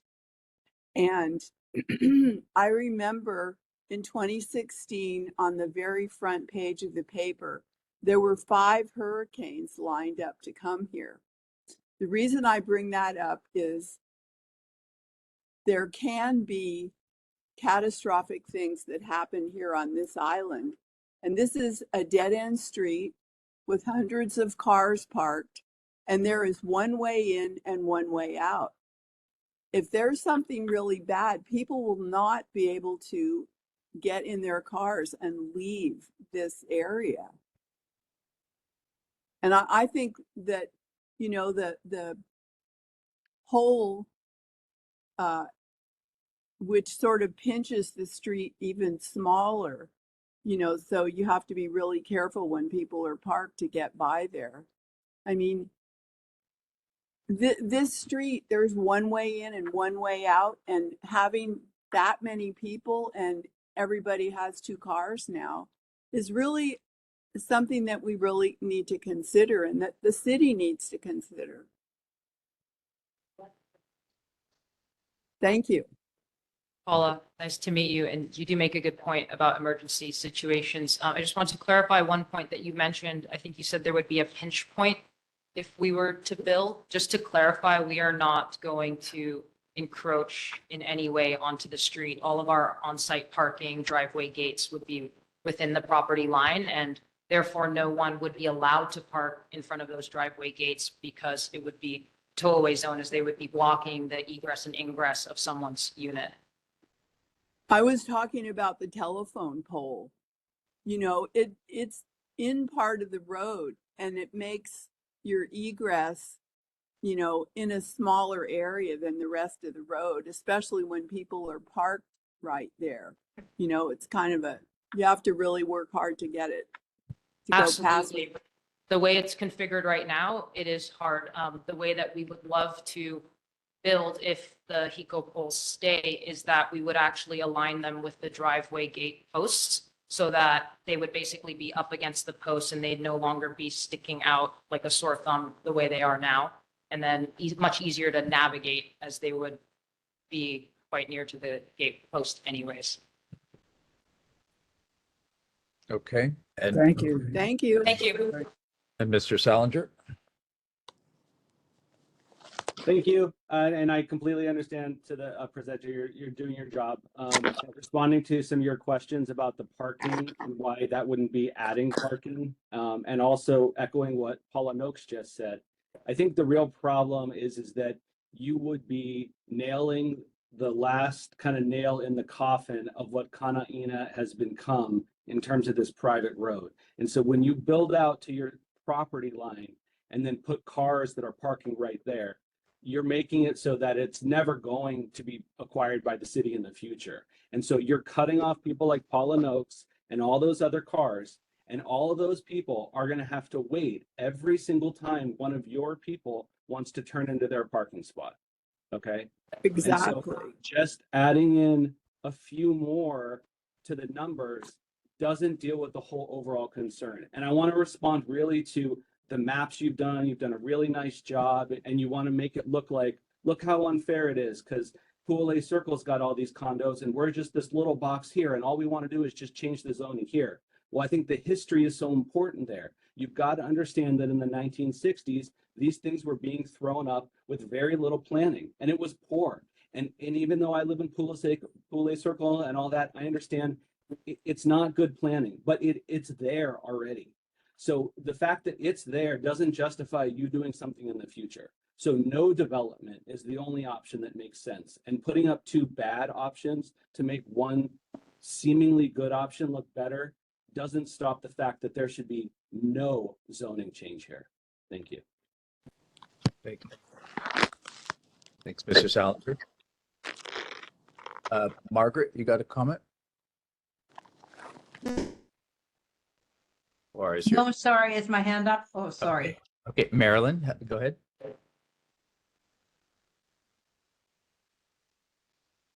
Marilyn Mick, are you around? Can you hear me now? Yep. Okay. I have lived on Kana'ina. It is actually pronounced Kana'ina. It's not Kana'ina. And I live in the building, Lanai building, which is right next door to the house. And I have to tell you that you guys were scheduled to give this presentation maybe a couple meetings ago, and for some reason it didn't happen. But in the meantime, we have all been talking about this, not just the people on Kana'ina, but the people in Pule Circle, because we're all impacted by this. And we are all, to a one, I haven't talked to one person who's in favor of this development. We have massive issues with parking.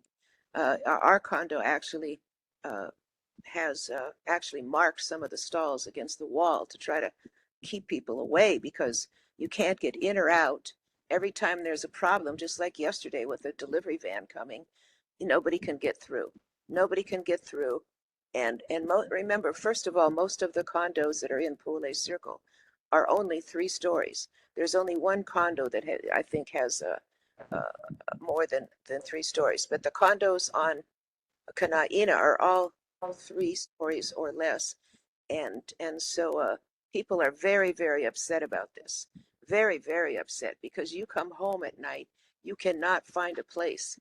We have actually talked to people who live on Diamond Head Circle, and they are also very upset because they know, excuse me, they know that the overflow is going to impact them. In fact, myself, when I would come home from a long day of work, I often had to park over past Unity Church, way over on the other side of Montserrat. It's just opening up a can of worms. We don't want this. We don't need it. The parking is one of the biggest issues, but it's the density. Like I think Andrew or somebody said, maybe some of this stuff was approved way back when, but the idea that you could put in, which to me is a joke, affordable housing, 56 or whatever you're talking about, is also a joke, because it's just, it wouldn't happen. So I want to tell you that many of us were involved with the Liahi, the situation that was on Liahi a couple years ago, and we had to fight tooth and nail for the city to take back that road. They kept telling us, Morton kept telling us we couldn't do it, and in the end they caved and said, oh, they could do it under safety concerns. Well, to me, there's no bigger safety concern. Remember, as has been said, this is a very narrow, one-lane road. Everybody walks up and down the road, the kids going to school, everybody who lives there. It's very unsafe, way, way, way more unsafe than, even though a larger road than Liahi was. and parents, people going to work. We know everybody on the street because we all walk up and down the road. So we are very much against this. And I will tell you that we were already starting to form little groups because we will fight this. I'm sure you saw the article on the Advertiser front page news about the folks up there fighting the development up there at the St. Francis lot, and they have some of the same issues. But we may be small, but we have way more problems than they do. And, in terms of getting in and out here. And, it's just unconscionable to me that anybody would even propose this kind of development. It doesn't fit in the character of the neighborhood. I don't care what was built 50 years ago.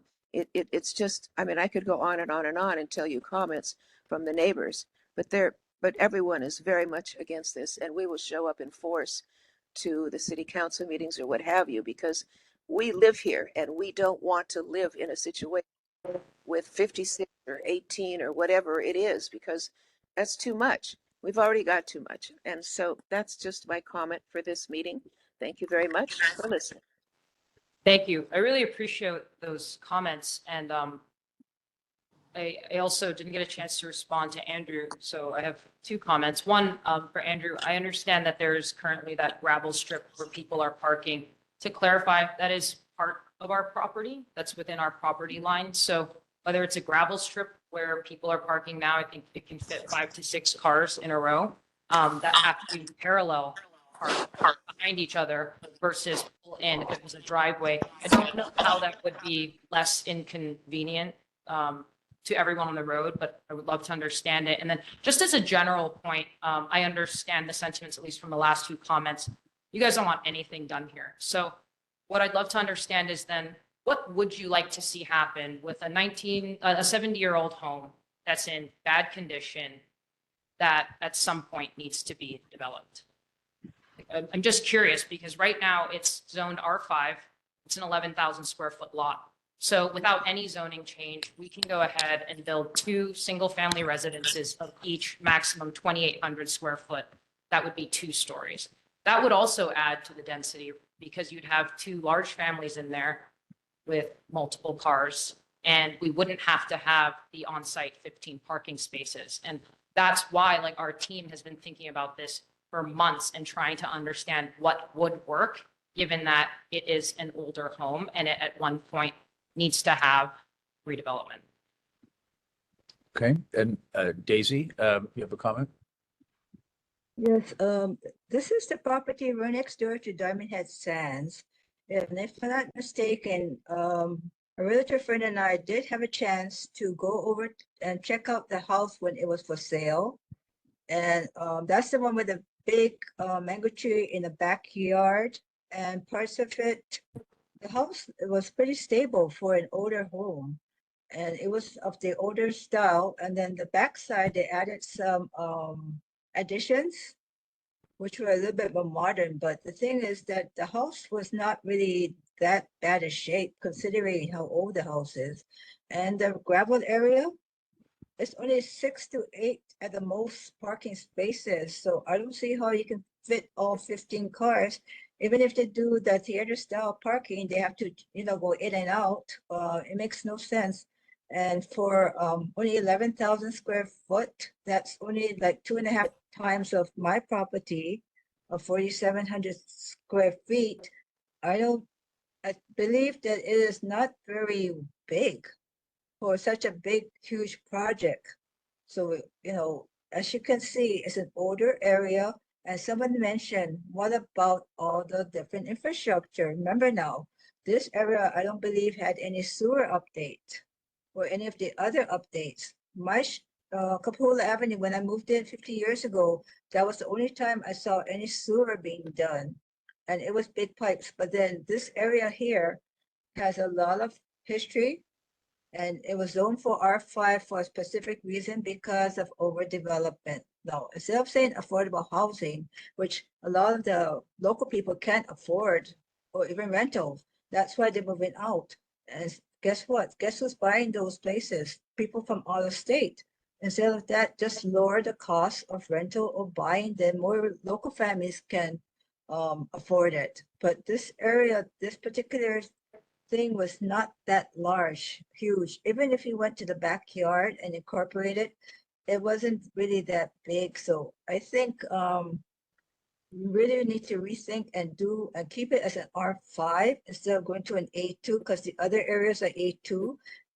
It's not the point of, I know you're developers and you want to increase the density, but then you need to think of the surrounding area, because we went through that area and it is only one way in, one way out. And you need to really, really think that this is not the right place for it. If you need to go elsewhere, because this is a smaller area. In fact, I believe it's smaller than the combined Diamond Head Sands of those three different building complexes. And this is it was like another house next to the main house, but still the area itself is not big enough to have 15 units for a big family. So really rethink of it. If you do need to make it, make sure that it's a more compatible with the history, and you are in a Diamond Head Special District.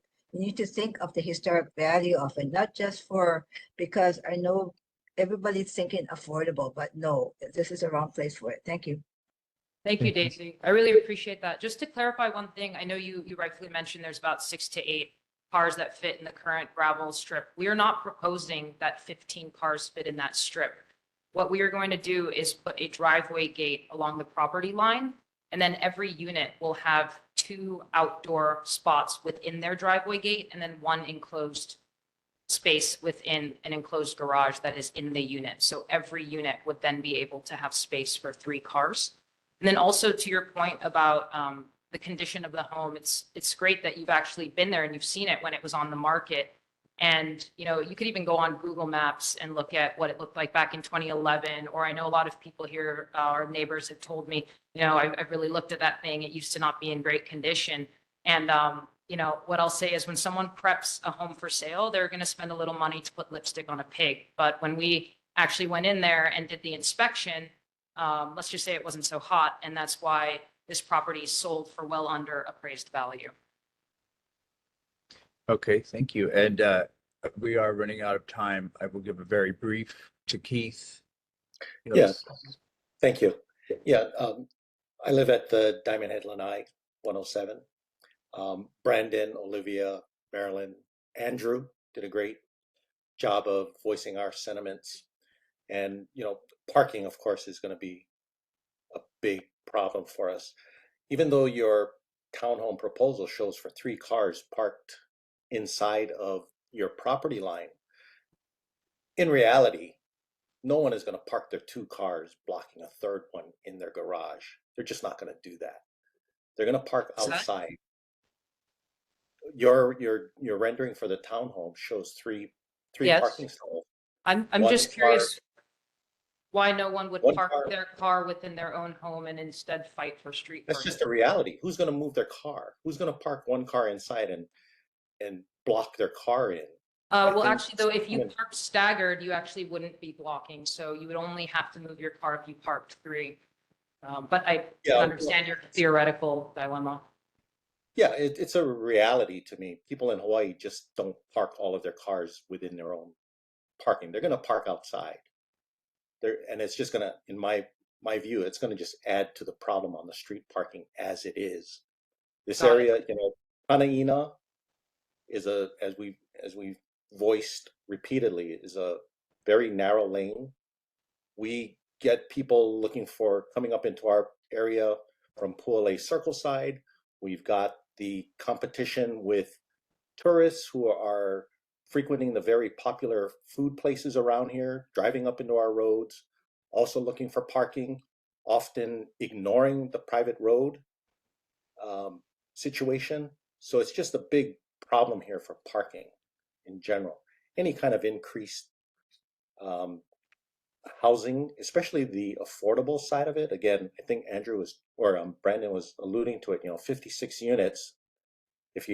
Not that everyone would have 2 cars, but you just do that math.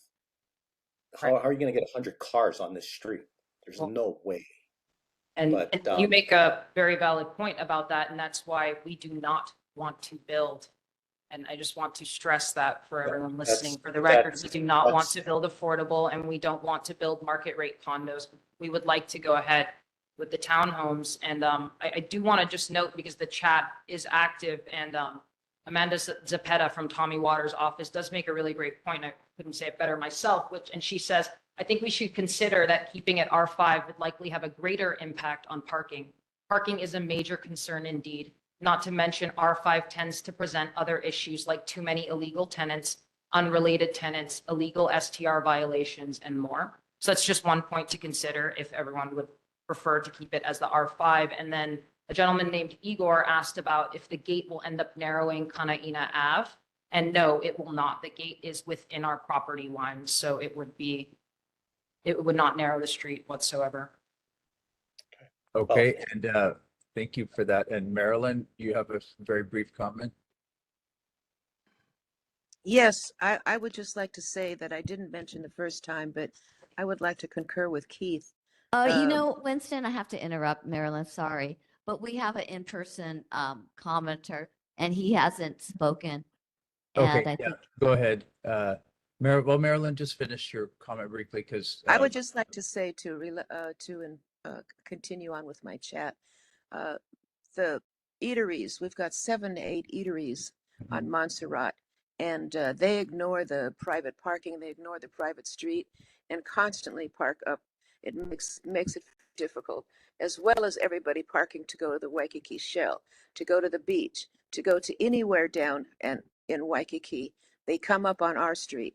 And this is one of the reasons also why the people in Diamond Head Circle are sort of against us, because they know that they're going to have to take the overload because we have no side streets. We have nowhere else for people to park.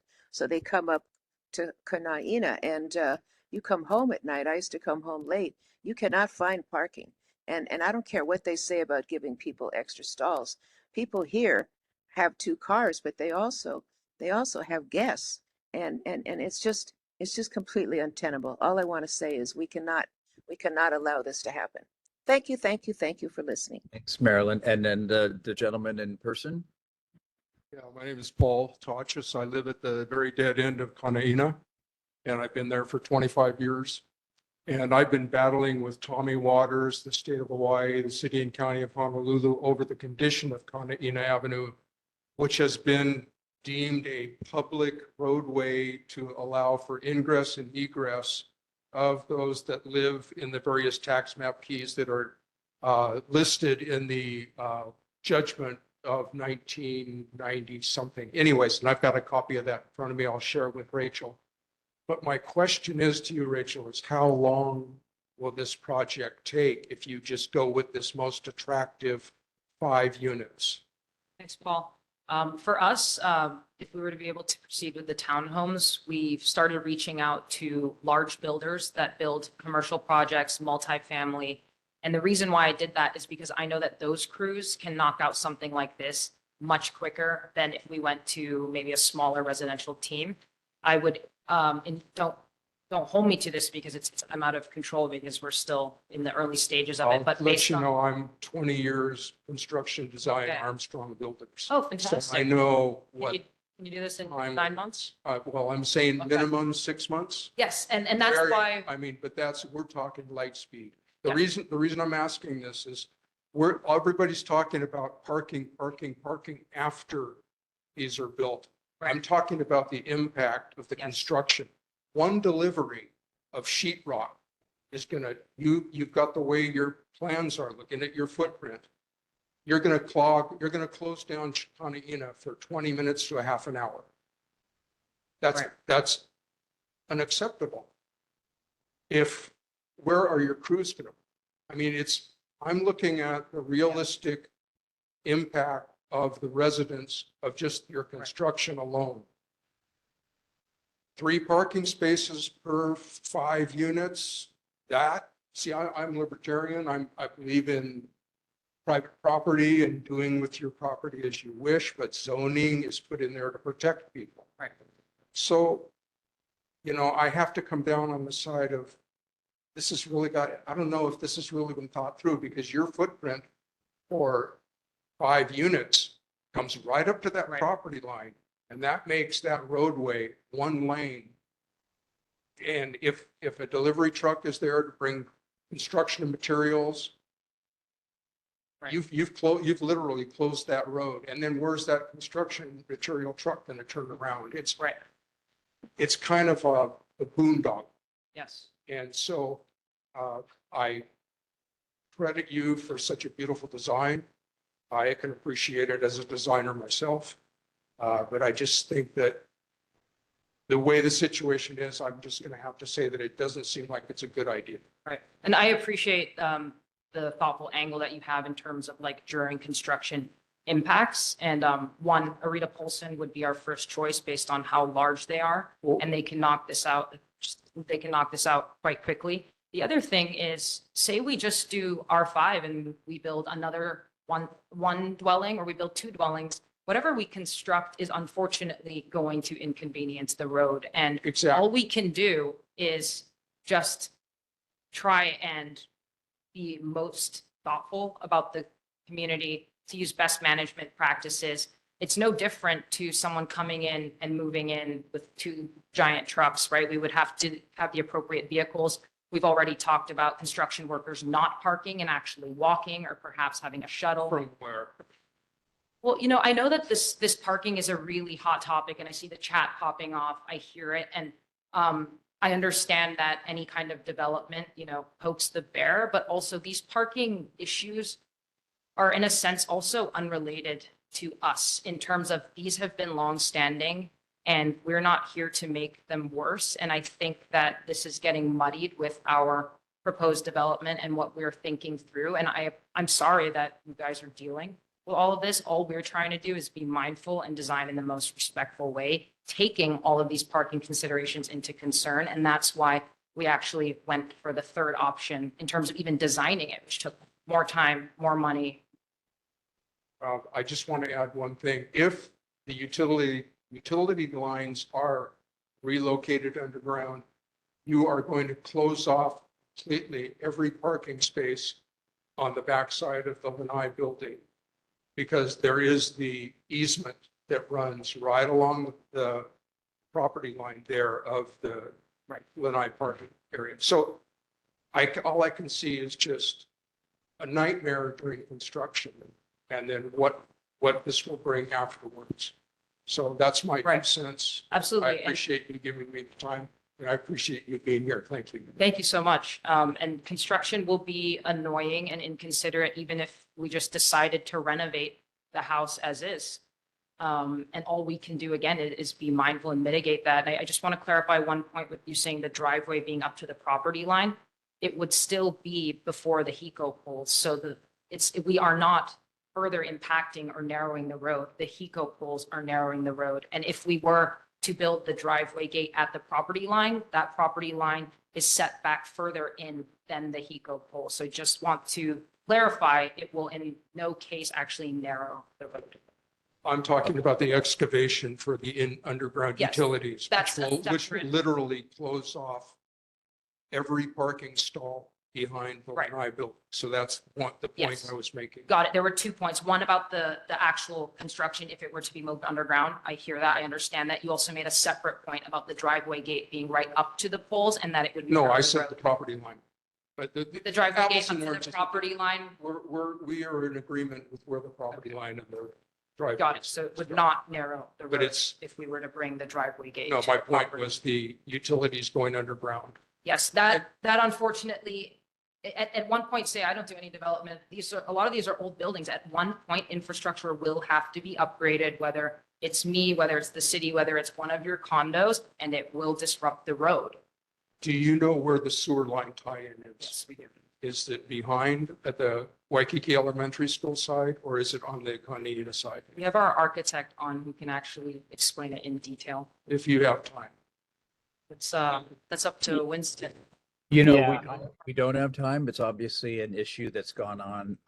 I know it's important to the community. So I would suggest a lot of really important concerns here that Rachel is going to take back. Maybe they want to move the property line back. Maybe they decide they don't need 3 cars per stall. Well, I don't know. But You've got a lot of input here. We also have a lot of input as residents. I would maybe come back again, Rachel, with after you've had a chance to mull these things over, if you like, or folks will just show up at the zoning committee meeting. But we do appreciate you coming here tonight and letting folks give you some ideas and also sharing about this property. And obviously, these are really, serious concerns for people that live there. So with that, we are going to have to move on. I appreciate everybody's time here. And with that, please let us know how we can contact you, Rachel, maybe by putting your stuff in the chat, contact info in the chat. Thank you, Winston. I appreciate it.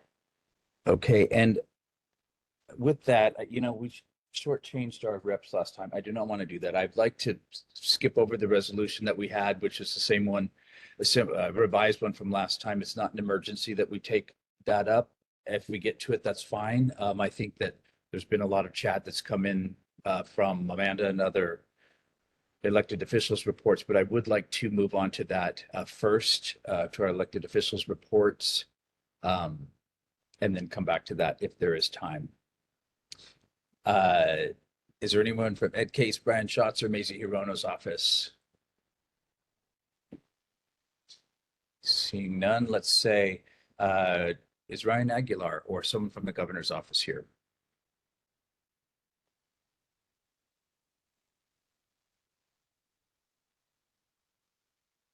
Do not, go ahead. Nope. Okay. Oh, Senator Ihara, I see you down there. So welcome, sir. And you're on mute if you want to give us an update. And I'll invite all other folks to put in their newsletters and that sort of thing in the chat as well. The update is the legislature is not going to be, we're in recess till the end of the term. I am, my term extends, I'm a senator now, and I'll be a senator after the election, no matter what, because I'm not up for election. So that's one. We can reconvene on January 15th. And the one comment, because you're short of time, is to me, the discussion that we just heard illustrates the importance of neighborhood boards as the place where you can actually dive into the concerns and dive deep enough to begin to explore some solutions. So I really appreciate the board and serving it's a standout conversation tonight. So I just wanted to acknowledge that. Oh, well, thank you, Senator Ihara. We appreciate your deep community involvement as well and listening to constituents for the great while that you have. And obviously you're going to get a lot more this year, but yeah, thank you for that. Are there questions or comments for Senator Ihara? Did you say that there will not be a special session? I'm sorry, what did you say?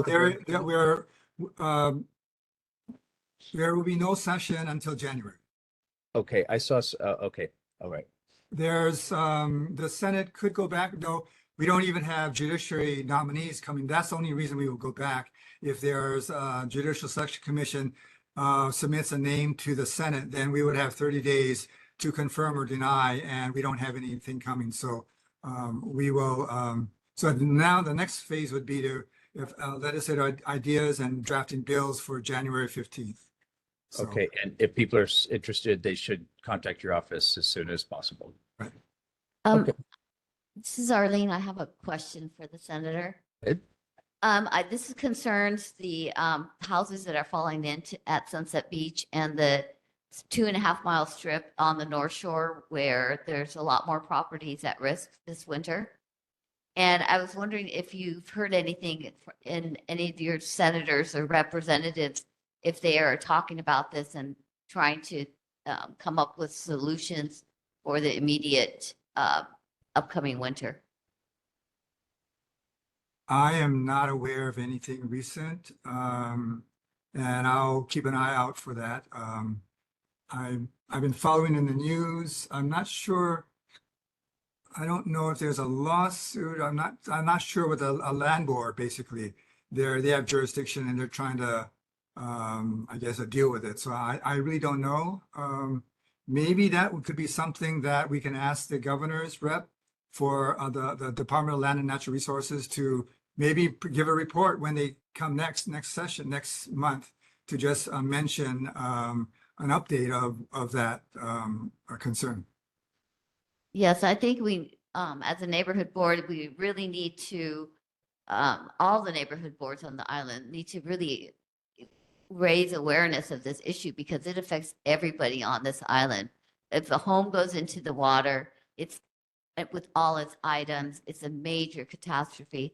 I've been reading a lot about this. It also is a big cost for cleanup versus if you're proactive and you, even if you buy the property, it's much cheaper to go that route than to wait and then have to do, hazardous waste removal and everything else you have to do. And the damage to the reefs and et cetera, and the oceans. Right, yeah, all of those are very important to deal with. The larger issue is climate change, sea level rise, and our area is going to be hit pretty bad because we have the beaches and the Alloy watershed. That's what's holding everything up, is how do you deal with sea level rise, and the city's stuck because they don't know how to deal with the stormwater drain off, because when the water raises above the level of the streets, then you're stuck. So my interest would be to use the stories that we hear today to get us to wake up, because to me, we're in denial. It's too big, it's too costly. We just somehow cannot get a handle on it. And the federal government isn't doing it either. And so we're as a state, we do what we can. But I'm looking, like, to me, my thing about for Hawaii is to me, we can be the canary in the coal mine for the world.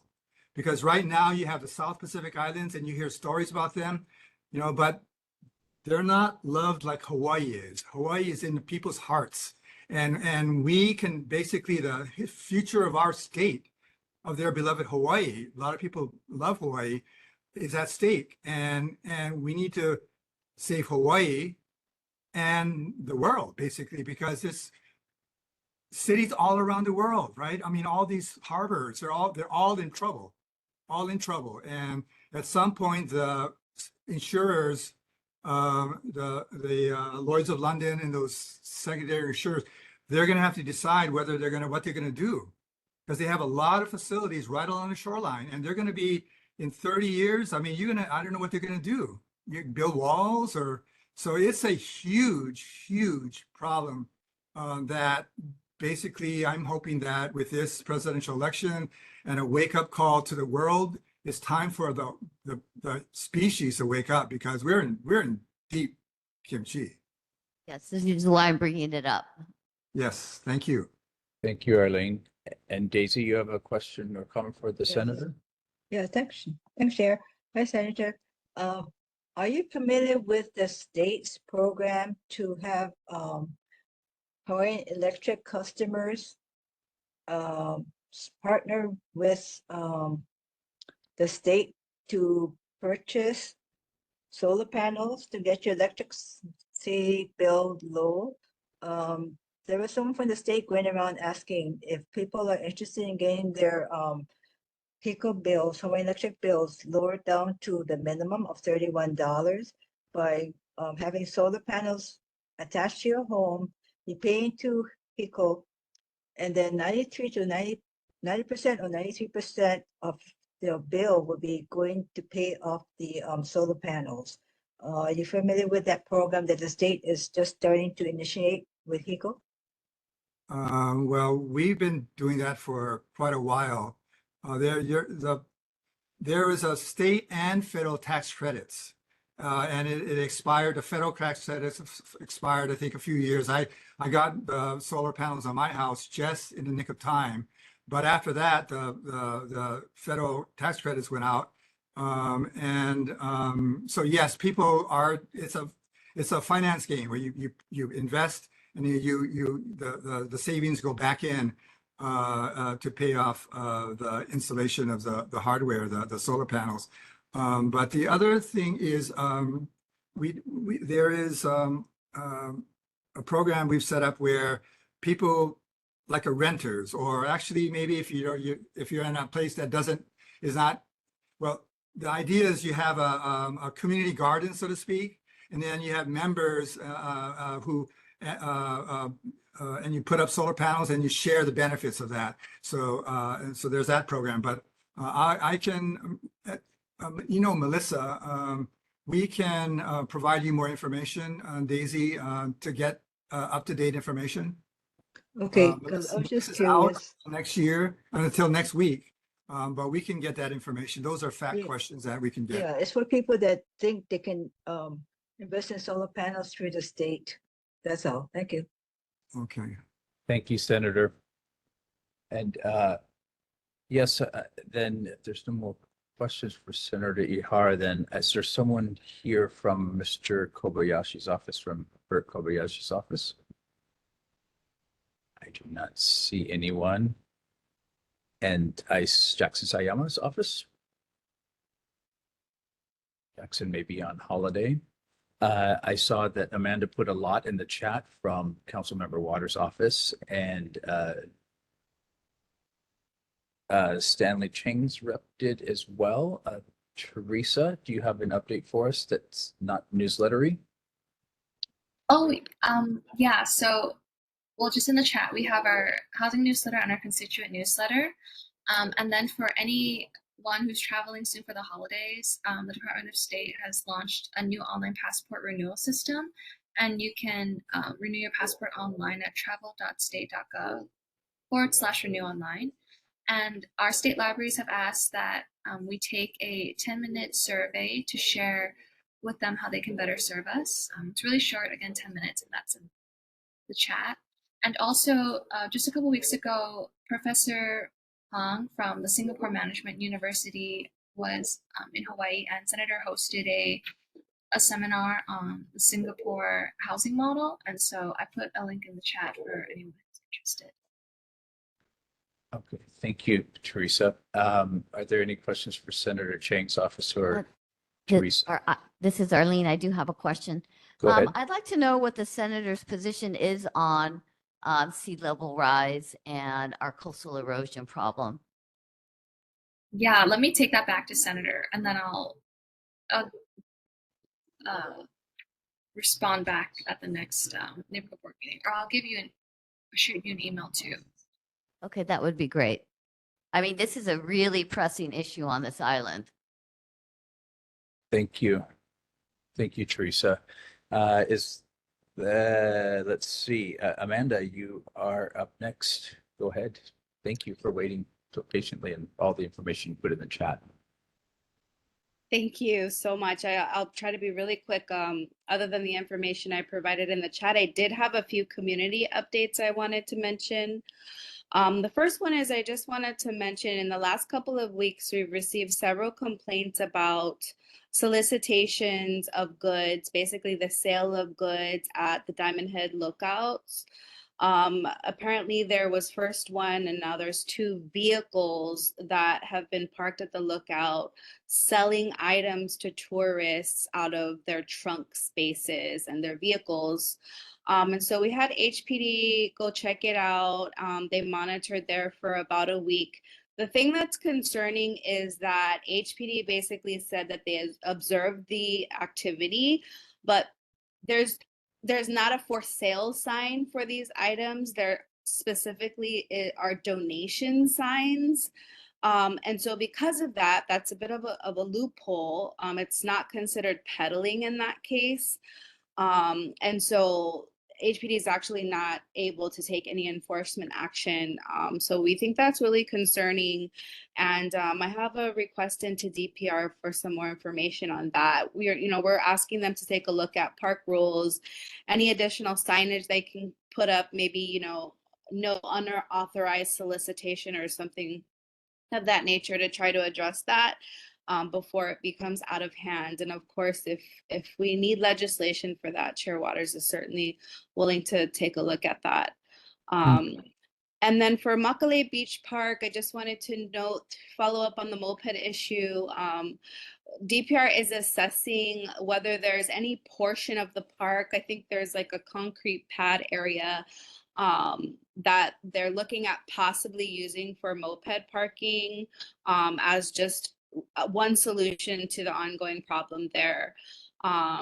Regarding the seawall repair, the small bit of information that we received actually just yesterday was that they are scheduled to install fencing next week, blocking off a large section of the vertical seawall after they discovered ocean water creating cavities in the wall. They had previously worked to fill in those holes, those cavities, but the wall itself is now showing increased signs of erosion and basically failing. So that's all the information we have on that right now. Any other information that comes out, you guys know I'll get it to you as quickly as possible. I wanted to give a quick update on Bill 50, parades bill. Very complicated. It's a very complicated bill, but also super important. We're working very hard on getting it right. Our staff attorney is basically rewriting the whole bill. Not a lot of actual substantive changes, but basically to just make it readable and more understandable. It's very complicated, even for us as we read it. Tommy mentioned in testimony yesterday in remarks that it's basically just an old bill that's just been added to and added to, added to. So a lot of it is really disorganized and not making a lot of sense. And so we really want people to like it, to support it. We know it's something that the community's been asking for quite a while. So we're trying to get it right. It did pass second reading yesterday at full council. And like I said, we have a CD1 drafted with some amendments, and it'll be going to Transportation Committee meeting next. So we do encourage you folks to stay updated on that. And I'll send out any other information as always as it comes up. Wanted to also let you know that for some folks may be aware, but we have a storm drain repair issue happening at the seawall at the rear of 3003 Kalakaua and next door 299 the Tahitian. There's a city storm drain that runs through the property and basically out to the ocean that collapsed. It's been an issue we've been working on for quite a while, but it's very quickly become quite an emergency. It became a bit of a sinkhole at the rear of the property. It's like a 6-foot wide void underneath that ground there. And so just this past week, Department of Facility Maintenance has been working with a consultant, and they actually were able to put in a 700-pound rubber pipe as temporary mitigation to keep the storm drain open and to address the sheer force of the waves has basically caused this problem, and had made it so impossible for the other emergency mitigation work that they tried to do. So far, this 700-pound rubber pipe is holding up well, and DFM is working on a request for emergency designation. The condos in that area, as well as Chair Waters, submitted letters to DFM and the mayor's office requesting for an emergency designation. So we're in the middle of trying to get that approved. And then they're working with 3003 and the Tahitian to gain right of entry, basically, so that they can complete the permanent repairs. So if you see stuff going on over there, that's what's happening there. And it is quite a big deal. It has reached sort of an emergency level at this point, but we're happy to see the mitigation work that was just completed this past week. I'll leave it at that. If anyone has any questions or concerns, always happy to try to answer them or take them back. Hi, Amanda. This is Arlene again. This is that same stretch I was saying earlier, that whole stretch of beach and seawall that all those condos are up against is being undermined. It's not, I'm sure it's not just that one storm drain area. So I'm glad to see that, you know, it's being seen as an emergency, but I'd like to comment that whole stretch with all those condos sitting on that loose sand that's being pounded with our the high tides we've been getting consistently now, that whole area should be looked at very closely and immediately.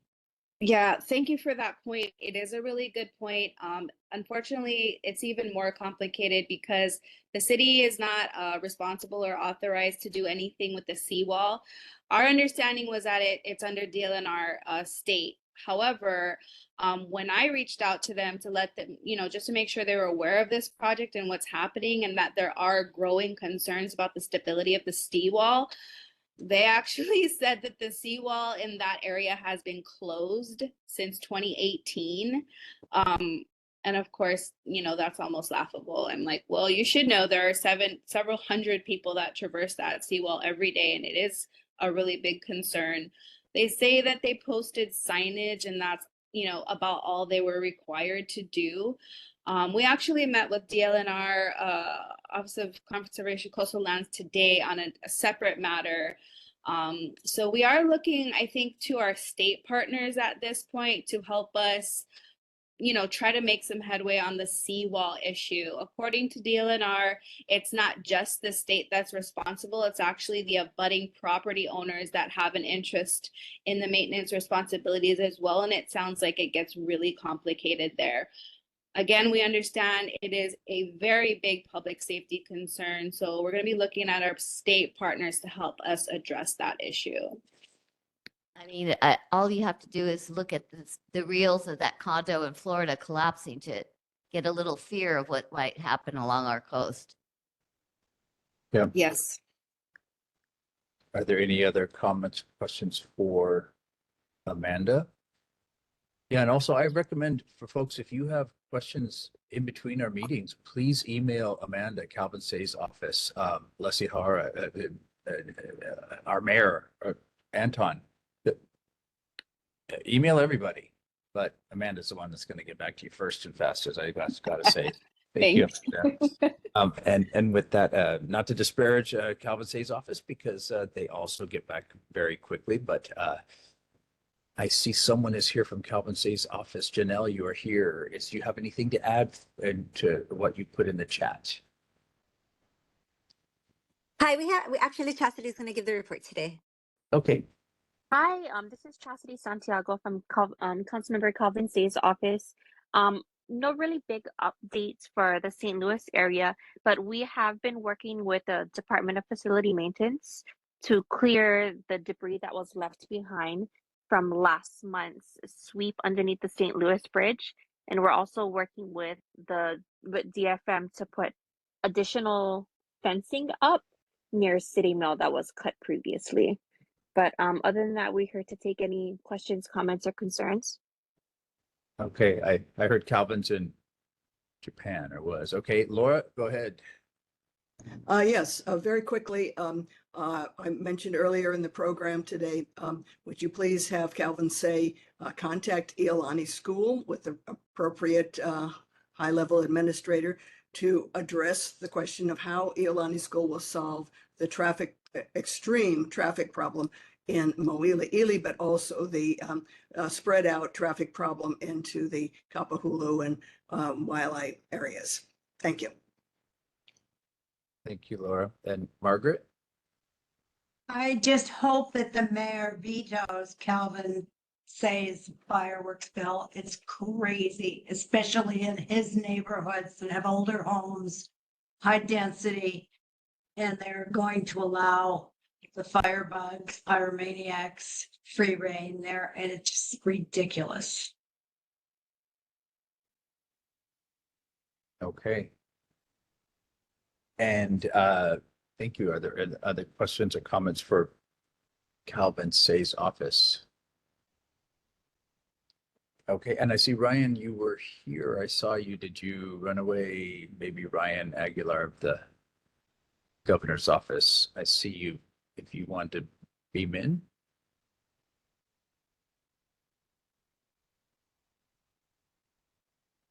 I still see Ryan. I think with that, if Ryan, if we want to chime in, but we don't have any committee reports now. Do we have any sub-district reports from Julia Allen for sub-district 1? The next meeting for the St. Louis Heights Community Association will be Monday, November 11th at 7 p.m. at the Hokulani Elementary School. November 11th, 7 p.m. at Hokulani. Correct. And Subdistrict Report 3, Linda, you have anything?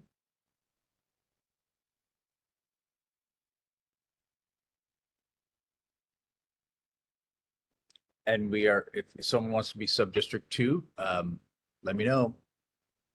Linda, anything for Subdistrict 3?